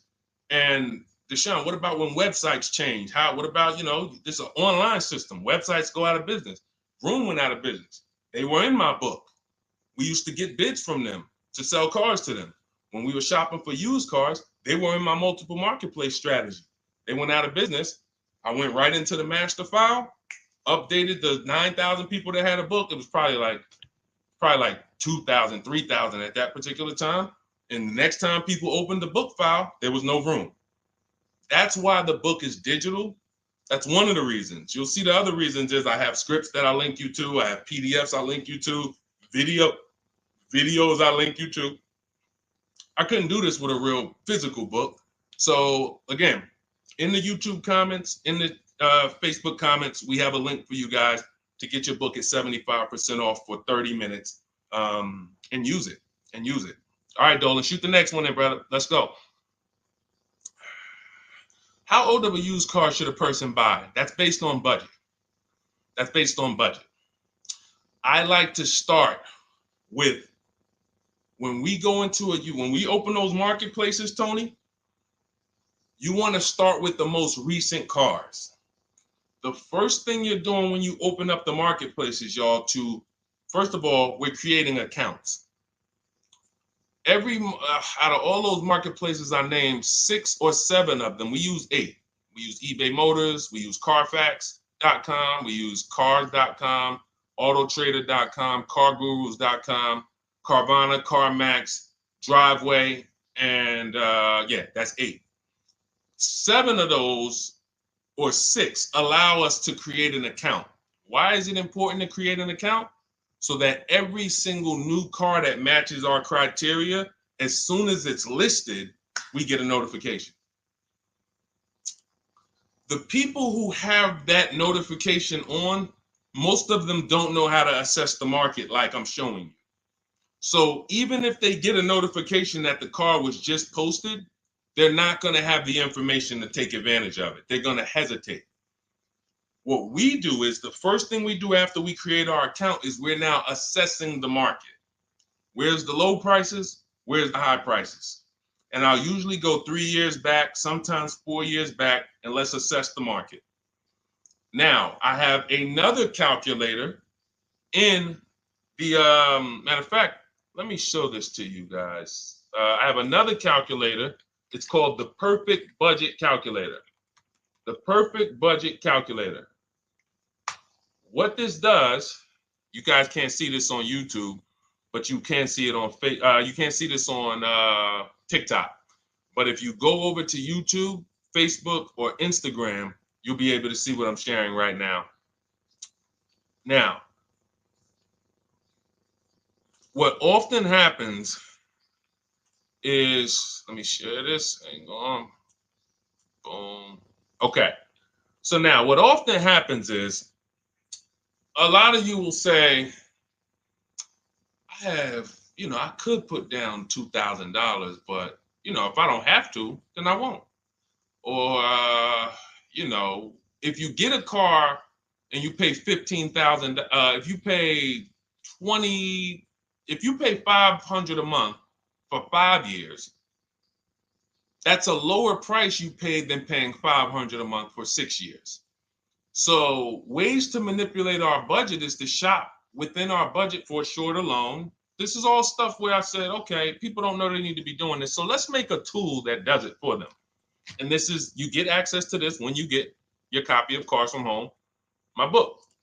So let's say we do something called an equity assessment. Everybody who has a car, remember I was mentioning a little while ago, we go to these websites, Driveway, all these, and we find out what our car is worth.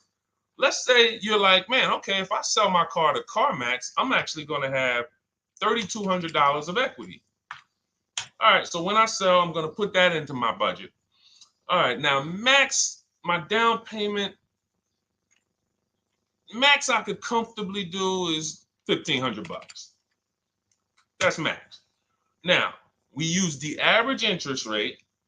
And in my book, I give you a link to see what the average interest rate is at the particular time you're going to be shopping. Let's just say it's 6.9. Now, we enter a comfortable monthly payment.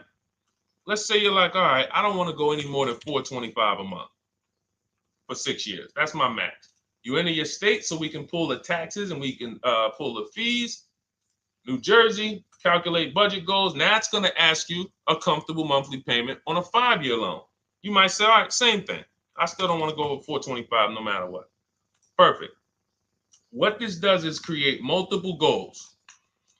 And it creates multiple goals. It creates a starting point. Now, if you find a car at this price, $18,776 or less, you can do a 5-year loan, use none of your equity. So this will go in your bank, and use none of your down payment. Now, next goal may be, okay, $22,000 or less. 6-year loan, no equity, no down payment. So the first 2 goals are no money down goals. If I find a car anywhere in these price ranges, I can do these deals, no money down. Now, this is one where I use my equity, but no down payment. Goal number 4, I use my equity for a 6-year loan, no down payment. Now, goal number 5. Now you can see the price of the car is getting higher. Use equity, use my use equity and down payment, but it's 5-year loan. And then here is your max budget. Your max budget, which is fine. There's nothing wrong with if you find a vehicle that, once you use this and you find the best price vehicle, as long as you are under this number, you are fine. The problem is when you go over that number. The problem is when you go over budget. All of these goals are your budget. So when I got my Infinity truck, I got my goal out. It was my 4th goal. 4th goal. 4th goal. Now, this is how you make sure when you go out to shop, and look, you'll notice, look at the top. What does it say? You select your state determines the sales tax, will factor it in, give you precise figures. Now, you'll notice, what about the fees, Deshone? Don't all these cars charge fees? We've already factored in the taxes, and we've added $1,000 for fees. What is $1,000? The documentation fee and the motor vehicle fees. It's all in there. So you can go out and know that's my max budget. I cannot buy a vehicle, make a deal on a vehicle where my purchase price is more than $26,729. That's the perfect budget calculator. So there are certain things that I had to create. No one does them. Everything that I was referring you guys to, all the websites, I was doing this, and there was some things where I couldn't refer you to anything because it doesn't exist. We had to build it. So this is how we make sure we are shopping, whether it be for new cars, used cars, below our budget. And that's not how you make, but here's the thing. I need you, before we go to the next question, I need you to understand something. That doesn't make sure you pay below market price. You have to combine this with getting bids, because you can be within your budget and pay over market value. There's 3 types of prices you can pay for a car, whether it's a new car, used car, or lease. Did you pay market value? That's what everyone's paying. Average. Did you pay over market value? Our only deals we make are below market value. And the way that happens is through bidding and creating a marketplace around you where all these people are competing for your business. That is how you combine that with the budget. This will keep you below your budget, but it does not guarantee. If I gave this to you, all of you will be like, this is great. I'm never going to go over my budget again. But it does not, until you combine that with getting bids for whatever you're looking for, you still run the risk of overpaying, even if you're under budget. Okay? Clear? Type $signs if you're all clear before we move to the next question. And there's no way for us to do this manually.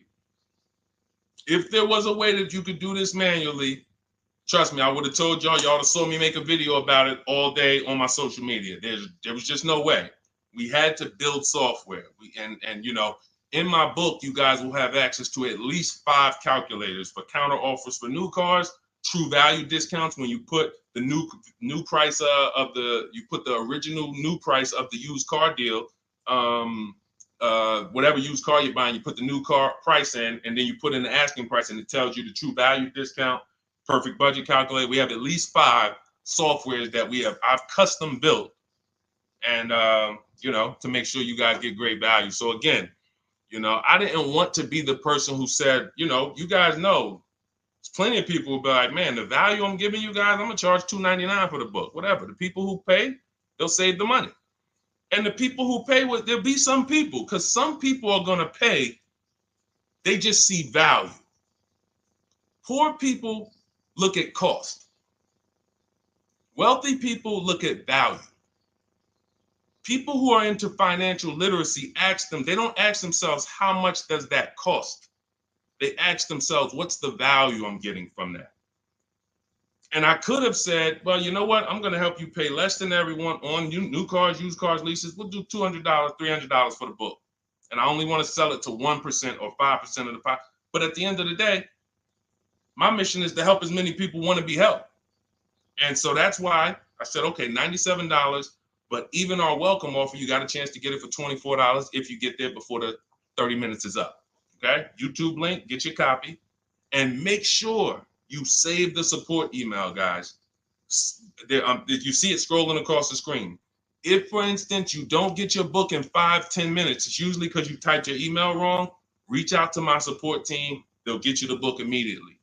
And soon as you pay, go to TikTok. Look, y'all see the links. Go to my bio on YouTube and Instagram. Get your copy. And as soon as you pay your $24, there's going to be a page that says screenshot this page. Right on that page, you can access your book. I want you to have the book immediately, but I also, in case some of you type wrong, big thing, we fat finger stuff. I want you to have the support email so that you can reach out to my team so we can make sure that book is in your inbox so you can use it and start saving money and building confidence. Okay, Dolan, next question, man. Let's keep it rolling. Okay, there's something about Mary on Instagram. I bought a car as is, and in less than a month, motor lock. Can I sue for selling me a lemon? I'm not a lemon law attorney, but that is not what a lemon law case is based off of, in my understanding.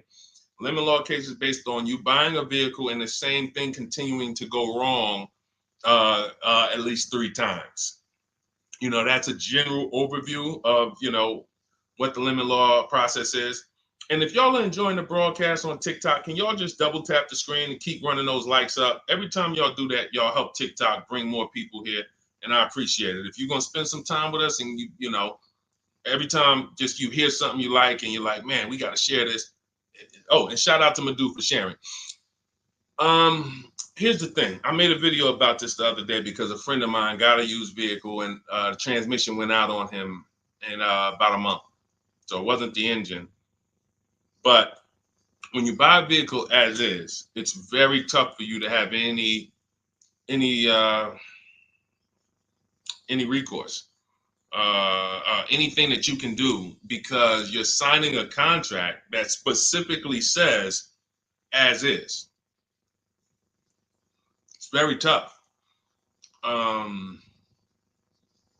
What I would do if I was you, because the damage is done, I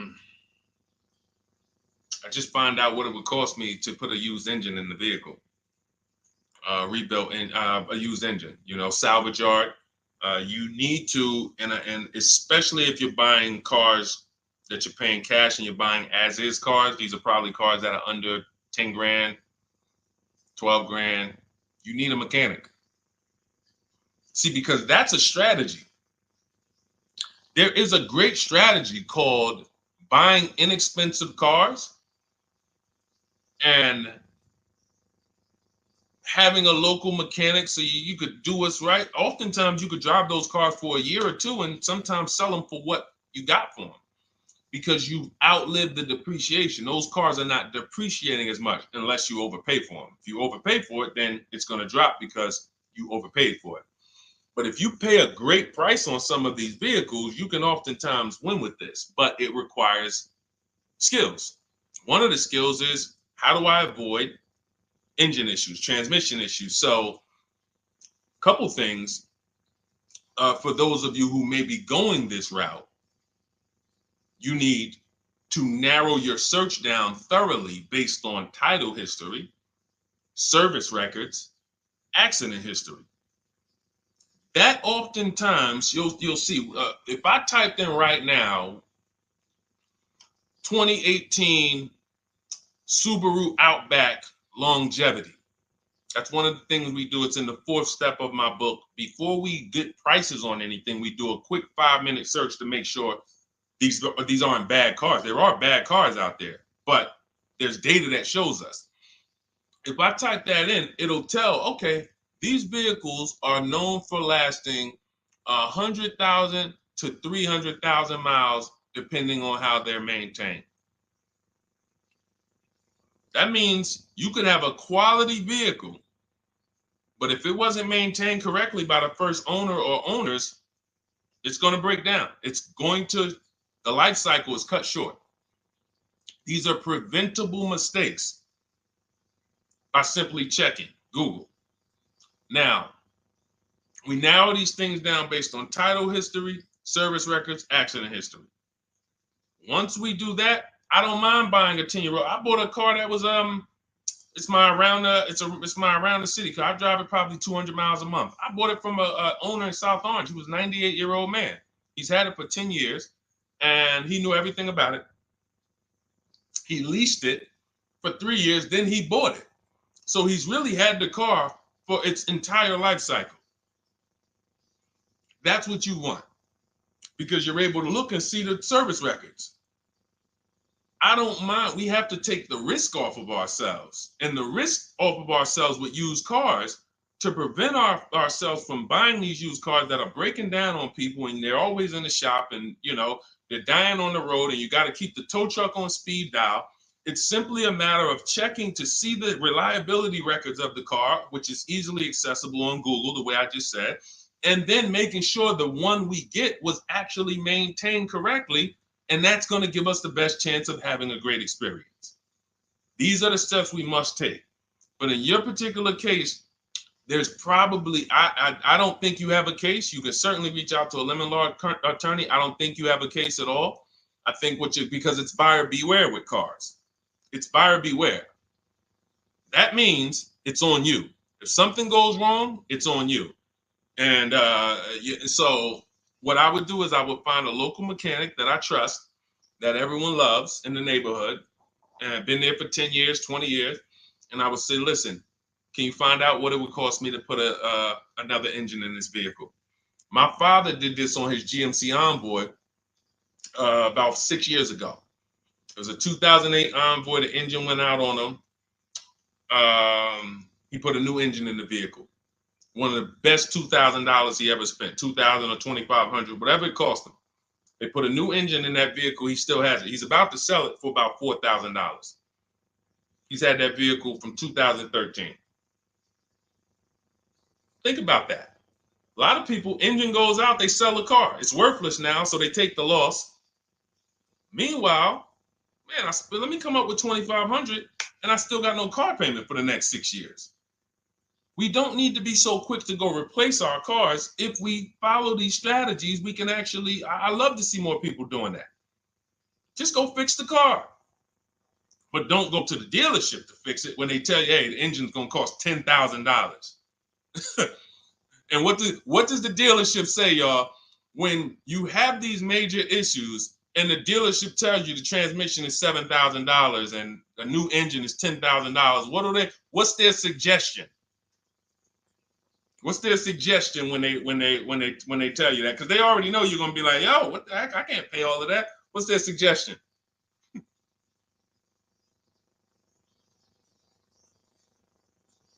see, let me give y'all some time to type. I just want y'all to know, this is how the system works. So I know somebody. Look, thank you, J. June. Trade it in. Thank you. You see how we can? Oh, look, N.Y. Anderson, buy a new one. So what they do is, exactly, Victoria, they're going to suggest a new vehicle. So if we know, now watch this, as your vehicle is worthless, you don't have any opportunity to put it on a competitive market to see Well, how much would somebody pay for that? They've already assessed the value, and they want to structure your deal, have you take that major loss for that engine. They're going to put the engine in for a lot less than that, and they're going to resell it, and now they sold you another car. When you could have just literally went to a mechanic, got a rebuilt or got a used engine, put in that vehicle, cost you $2,500, maybe $2,000, and literally you're on the road for another couple years with no car payment, keeping money in your household versus now I'm in another $400 a month payment. Okay? This is what it's about. And if you're like Deshone, well, I don't want to keep a car that long. We talked about you earlier. You shouldn't be buying cars. Because the keepers on here who keep cars 8 years, 10 years, who has a car they've had in their driveway for more than 8 years? Type the number of years. I want to explain something we're gonna help a couple people learn a lesson here about themselves, because they're gonna be like, they're gonna realize they're not keepers. Look, look, we need to show people, because some people think, oh, I keep my cars a long time. I keep them about 6-7 years. We need to show that that's not a long time in the world of cars and depreciation. So Michael, 15 years. Michael got a car that he's had for 15 years. Let's go. Type the number of years you've had it if it's more than 8. Look, Vancia, 11 years. Let's see. See, a lot of people don't keep their cars. Look, N.Y. Anderson said, I drove my last car 14 years. All right, Connie, 15 years. She has a 2004 Chevrolet. Tony on Facebook, 2006. Now, watch this, y'all. If you ask me, Deshone, what's the way to get the most money out of a vehicle? It's to do what they're doing. Tanaya, 9 years. No, Renata, not less than 8. Not less than 8. We're trying to put you into a different cat. We're trying to help you see the category you should be in. Look, 9 years. Donna, 15 years. What's so important for y'all to see about these people is that they have beat depreciation, and that means whatever their vehicles are worth today, a year from now, they're going to be worth about the same. If their vehicles are worth $4,000 today, a year from now, they'll be able to still sell it for about $4,000. But the thing is, they're trying to get the most money out of it because the cost of replacement is expensive compared to what they're doing. No matter how much they got to pay to keep those vehicles on the road every year, a little couple $100, maintenance, whatever, it's nothing compared to going and getting a new car and bringing hundreds of dollars a month or thousands of dollars in the form of cash out of our household. And everyone's not going to do that, and that's okay. You should not be buying cars. You should be shopping for below market leases, because again, there's 2 ways to save money. Do what the keepers do. You just saw all the keepers. We shouted out all of them. And the other way is to go in and not tie money up in the vehicles in the first place. When you look at somebody like Danielle, she's driving a $44,000 Audi, 2024 Audi A3. That vehicle is $800 a month to buy, no money down. $800 a month for 5 years, maybe $700 a month for 6 years. She's paying $550 a month. She didn't tie up the money in the first place.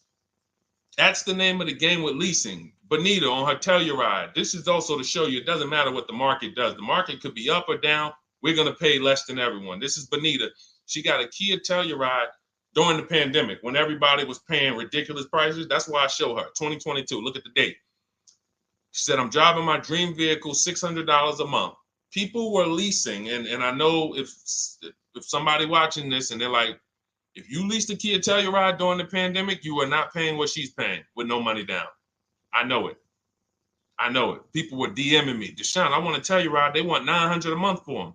I know people weren't paying $600 a month, but she came in, used our bidding system, used the same strategies you're going to have access to in my digital book.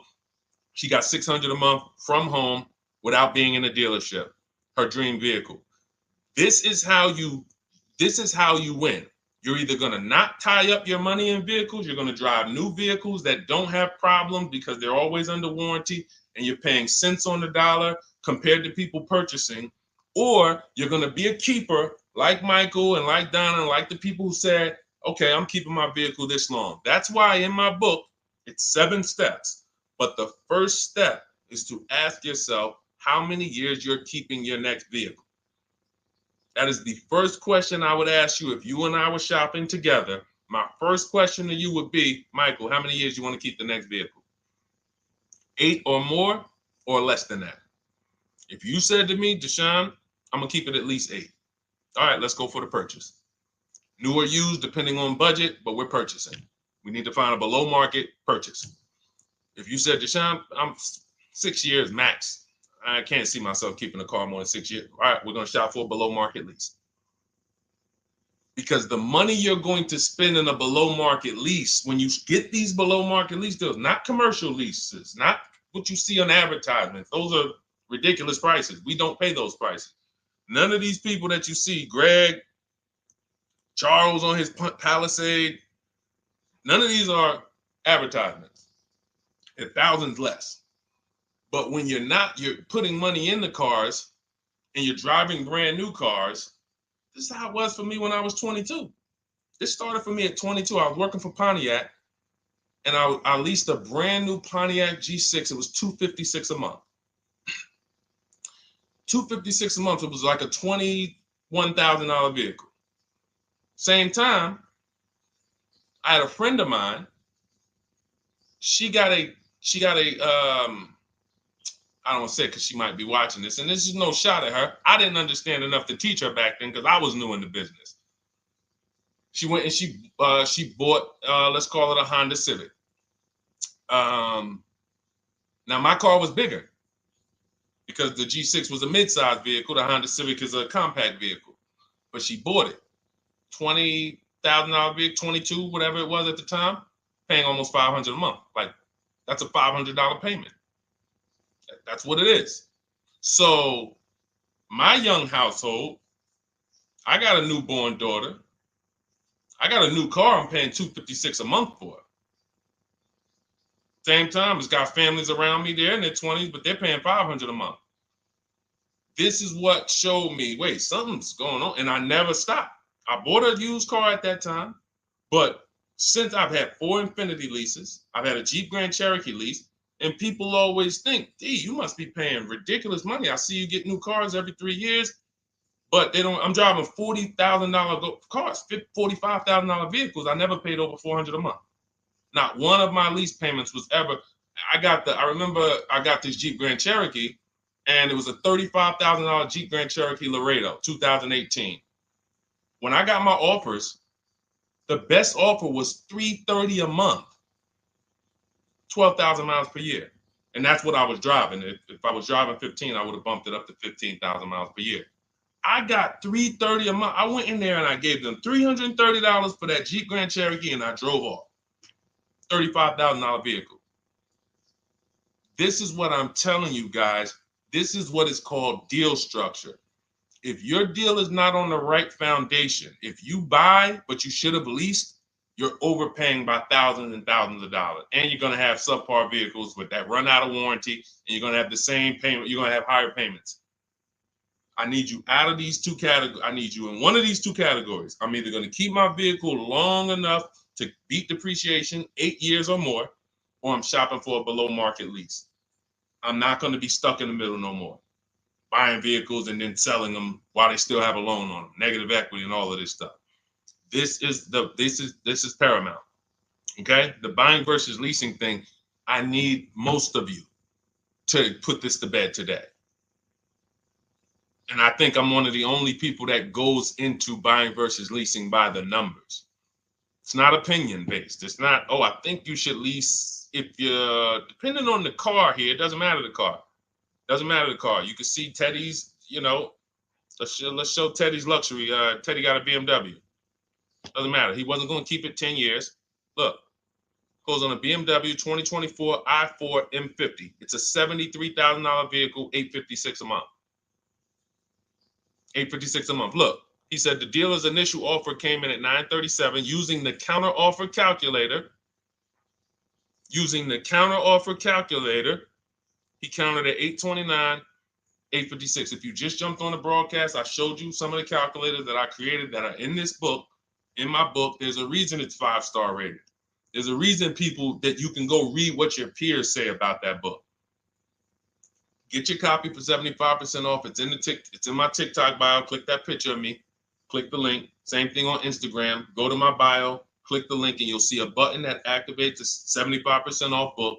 And if you're on YouTube or Facebook, it's in the comments section. 30 minutes only. Get your book so you can have access to all of this. Unless you just have an incredible memory and you can remember everything we talked about over the stream, but none of you can. I know none of you can. That's why, I mean, I couldn't even do it. It's just too much. We're talking about used car strategies, new car strategies, lease strategies. You're not gonna remember all of that. But anyway, let's go. All right, I think we got time for a few more. Go ahead, Dolan, keep it rolling. Make sure you guys screenshot the support page. As soon as you pay for your book, the book is on the thank you page. Remember that. I don't want you, I send you the book 2 ways. As soon as you pay, it says access your link below, open it. You can click it and save it right to your phone or computer right then and there. If you do not save it right then and there, make sure you screenshot the support page or use the support email that's scrolling through the screen. This is not for questions. Do not send me general car questions here. I don't answer questions by email. That is strictly for those of you who have your book and you're like, or you paid for the book and you're like, okay, where is it? It's usually because the email was wrong. That's okay.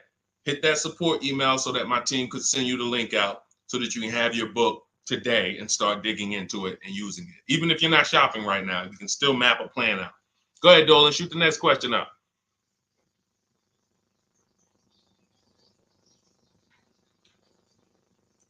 All right, this is Victoria from TikTok. Any tips for how I can get the highest trade-in value for my existing vehicle? Of course, bids. Bids. First of all, you just said a curse word. You may not know, but we don't use that T word here because you're never going to get anything. You're not going to get a max value for anything trading. We are fortunate that we have the opportunity to get bids from cash buyers in the market. And I'm not talking about cash buyers like Facebook Marketplace where a person, it's one of your neighbors from your town coming to look at your car. I'm talking about institutional cash buyers. People who cut a check instantly and, they do an inspection. That Jeep Grand Cherokee I sold to CarMax, they were the highest bidder 3 years ago during the pandemic. I'm not going to tell you what I made because those values don't exist anymore. So it just doesn't even make sense. But, those of you who were watching my videos earlier 3 years ago or using my tips, you guys cashed out and made ridiculous money. When corporations were trying to make money on people, we made money too. But CarMax won the bid. I went down there. They did an inspection on the vehicle. They came back. Accounting department came, cut me a check. I walked away with a check. That's it. You don't want to trade. You want to sell. You want to break your not even break your transactions. I need you, Victoria, to realize there are three transactions in a car deal. Who you're going to sell your car to, that's one. Who you're going to buy your car from, that's another. Who you're going to get your loan from, that's the third one. Now, you're not always cash buyers. Deshone, I pay cash, then you don't need that. Deshone, I don't have a vehicle to replace, then you don't need that. But how do we make sure we get the highest value or the biggest discounts? Bids. Each one, we make the market bid. So what you should do right now, Victoria, this is step 2 in my book. After we decide whether we're going to buy or lease our next vehicle, that's step 1. Then we move to what is called the equity assessment. We need to find out, do we have equity or negative equity? Equity assessment. We call our bank. If we have a loan, we find out what our payoff is. Then we're going to go to CarMax.com. I'm going to give you the 6 companies. This is the equity assessment process. We do this for leases too. I don't know if we have time to go into that, but I'm sure there's people on here who didn't know you could sell a lease. Type a question mark if you didn't know. Deshone, what do you mean selling leases? I never heard of that before. Type a question mark if you didn't know you could sell leases. We have an equity assessment process for that too. But what you would do is you go to CarMax, Driveway, Carvana, Kelly's Blue Book Instant Cash Offer. This takes 20 minutes. Auto Nation, Sell My Car, and Car Gurus, Sell My Car. Car Gurus, Auto Nation, Kelly's Blue Book Instant Cash Offer, Driveway, Carvana, CarMax. 6 offers in 20 minutes. That's bids. See, everything we do is a bid. That's how we have peace of mind. We don't negotiate. We make people negotiate with each other. There's 2 schools of thought. I want to remodel my kitchen. I want to remodel my whole kitchen. I go in and I have 5 people come out to give me a quote. One of them comes in and I start negotiating with them. Hey, you got to take less. Hey, you got to take less. You got to take less. I don't know if it's a good price or not.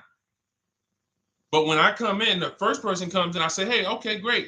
Is this your best offer? I'm having a couple other people come by. Oh, okay. Okay, thanks a lot. Next offer? Oh, next offer? Oh, well, listen, look, I could beat that. Oh, I'll give you another 5,000 off. They're competing against each other.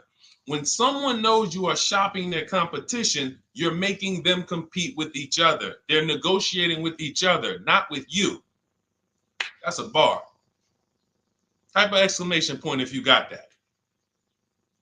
When people know you're making them compete with their competition, they're negotiating with their competition, not with you. That's the power of bidding. That's why we got grandmothers and single mothers that can come in and do this. That's why we got people who can come in and do this. You know, how are people getting these prices? Not negotiating, because they're making people negotiate with each other to earn their business. They're making banks negotiate with each other to earn their business. It's a beautiful thing. Banks and dealerships depend on you not making them compete. They want to negotiate with you and try to make you imagine and make you think, well, that's the bottom. That's the bottom. And you think that's the bottom, but that's only their bottom. Their competition's bottom is different. Their competition's best interest rate is different. Their competition's best discount is different. And why is what we do so easy? Because we're right here in our houses. That's why our entire system, our company, my book, our mindset is called Cars from Home. Cars from Home. It encompasses everything we do. Cars from Home. So that's what you do, Victoria. First thing you do is you go to those 6 websites, get your 6 cash offers, and that's going to be higher than any dealer you would ever consider trading the car to. Guaranteed. And this also allows us to eliminate the fake emails we get. All of this stuff is computer generated. I know you guys get these emails. Hey, Deuce, great news. We need your 2016 Kia Optima. We have a customer looking for it. We'll pay you $2,000 over MSRP. Who's gotten those emails? We'll pay you $2,000 over Kelly's Blue Book. Who's gotten those emails? Deuce, the list is CarMax, Carvana, KBB Instant Cash Offer, Driveway, Auto Nation, and Car Gurus. Car Gurus. That's step 2 in my book, the equity assessment process. This is stuff we do before we start shopping. Decide whether we buy or lease is step 1. That's going to put our deal on the right foundation. Step 2 is the equity assessment. Everything we do is a path. It's a clear, easy path. Okay, so yeah, I forgot the question that I just asked, but let's go. I could already tell. See, I could tell when I'm winding down because y'all could tell stuff will start blurring to me. That's why I'm like, see, and if that happens to me, I know it happens to you. Like that's why I'm like, listen, grab your copy of Cars from Home. It's a digital book. You'll have it in your inbox in minutes. It's continued updates. I probably updated that book 5 times since we originally launched it. Added calculators to it. Those weren't in it originally. I've added the calculators. I'm committed to making stuff better without being like, Like, imagine this. Oh, well, you bought volume 1 of Cars from Home, but I just put a new tool in, guys. Now you're gonna get volume 2. And now every time a website changes, you got to get volume 2 and volume 3. And 5 years from now, you're getting volume 9 each time. It's like, no, literally one-time cost. And I can't tell you if that'll be around forever. I can't tell you that. I can't tell you 3 years from now I'm going to be giving free updates of the book. I don't know, but I know today that's what it is. Everyone who gets their book, you get free updates as I update the book, because there's value in that. There's value. I could send an email out to people every 3 years and ask them, hey, did you enjoy the book? They're going to say, hey, yeah. Well, here's the thing. My new version is this. There's value in that. It could just be $24. They're already a believer. Someone who used the book's already a believer. So they'd be like, yo, the new version, oh, I'm about to shop again. $24. I'll pay it again. It's the best money I ever spent. But for now, I'm not doing that. Those of you who have the book, you will get free updates, and we'll keep you on the list to make sure you always get free updates of the book. So your link for 75% off is in the YouTube comments. It's only good for 30 minutes. It's in the Facebook comments, and it's in my Instagram and TikTok bios. Click those links in my bio. Click the button that says 75% off my new book. Get there before the $97, before it goes back up to $97. And make sure you save the support email, guys. Screenshot the support email. It's scrolling across the bottom of the screen. If that book is not in your inbox in 5 minutes, I want you to email my support team. Make sure you check your spam. And I also want you to, as soon as you purchase, you'll see, I say, hey, access your book below. So there's a link where you can click, open it up, get your book immediately if you want to download it, but I also email you a copy. But make sure you save the support email just in case. And again, that email is not for questions. Okay, it's not for car shopping questions, nothing like that. That's only to make sure you get your book. Okay, so great. Listen, great job. We've been on here about 1 hour and 20 minutes. Great questions. You guys know I like to go into detail in these questions. I would love to be able to get through 100 questions in 1.5 hours, but that's just not the way it works. We're not talking about buying, $100 items here. If we were talking about house buying, we'd have to go into detail. These are major items. This is the most expensive item y'all are going to buy behind your house. Think about that. And think about how many people are there to protect you when you buy a house. Think about how many people have licenses. See how that question got asked earlier? Can they sue if it was a house and they did you wrong? Sure. You can go before the real estate commission. People can lose their license. People can lose their ability to practice real estate. If they did something unethical, you can bring them before a court and a judge, and you can have recourse. You can get justice. Cars, you got nobody. No one's licensed. The person who's helping you buy your car that you're sitting there negotiating with, which I want you to stop, they might have just got that job. And they didn't get that job because they're a finance expert and they're someone who understands how to help you, because they're not going to ever make you compete against. They're never going to put you in a position where you can make them compete. They'll say, hey, let's negotiate. But here's the thing. That person just got a job because, you know how many people walked in a dealership with a good smile and a good personality? 2 weeks later, they're selling cars. These are the people that are helping you. They're not licensed. They didn't go through school. They didn't go through ethics training. They didn't go through any of this stuff that realtors and brokers have to go through to help you buy houses. So when you get your car, it is on you. That's why you want me working with you. You want my blueprint. You're not by yourself. You're watching my videos. Once you get my book, you can stop watching my social media videos. I don't want you watching my social media videos if you have my book. It's just going to confuse you, because what my social media videos do is warn you what not to do. That's what my social media videos do. Don't do this. The worst thing you could do is this. The worst thing you could do is this. Don't do this. My book is teaching you what to do. It's telling you what to do. It's not an education book. It's a do this first. Step 1, do this, do this, do this. Step 7, hey, congratulations, we're taking delivery. We're not focused on that. So once you get my book, you don't have to watch my social media videos ever again. And I want to say that because a lot of people will get the book and still be watching them and trying to piece it together. You got my blueprint. You don't need those videos anymore. Okay? So always a pleasure, y'all. God bless you. To those of you who have your book, make sure you email me when you pick up your cars, send me all the details. Deshone, check this out. This is what I got. This is what I paid, so that we can bring you guys into the stream and continue to tell everybody about you. So about the results. All right. God bless y'all. I will see y'all on the next stream. Always a pleasure.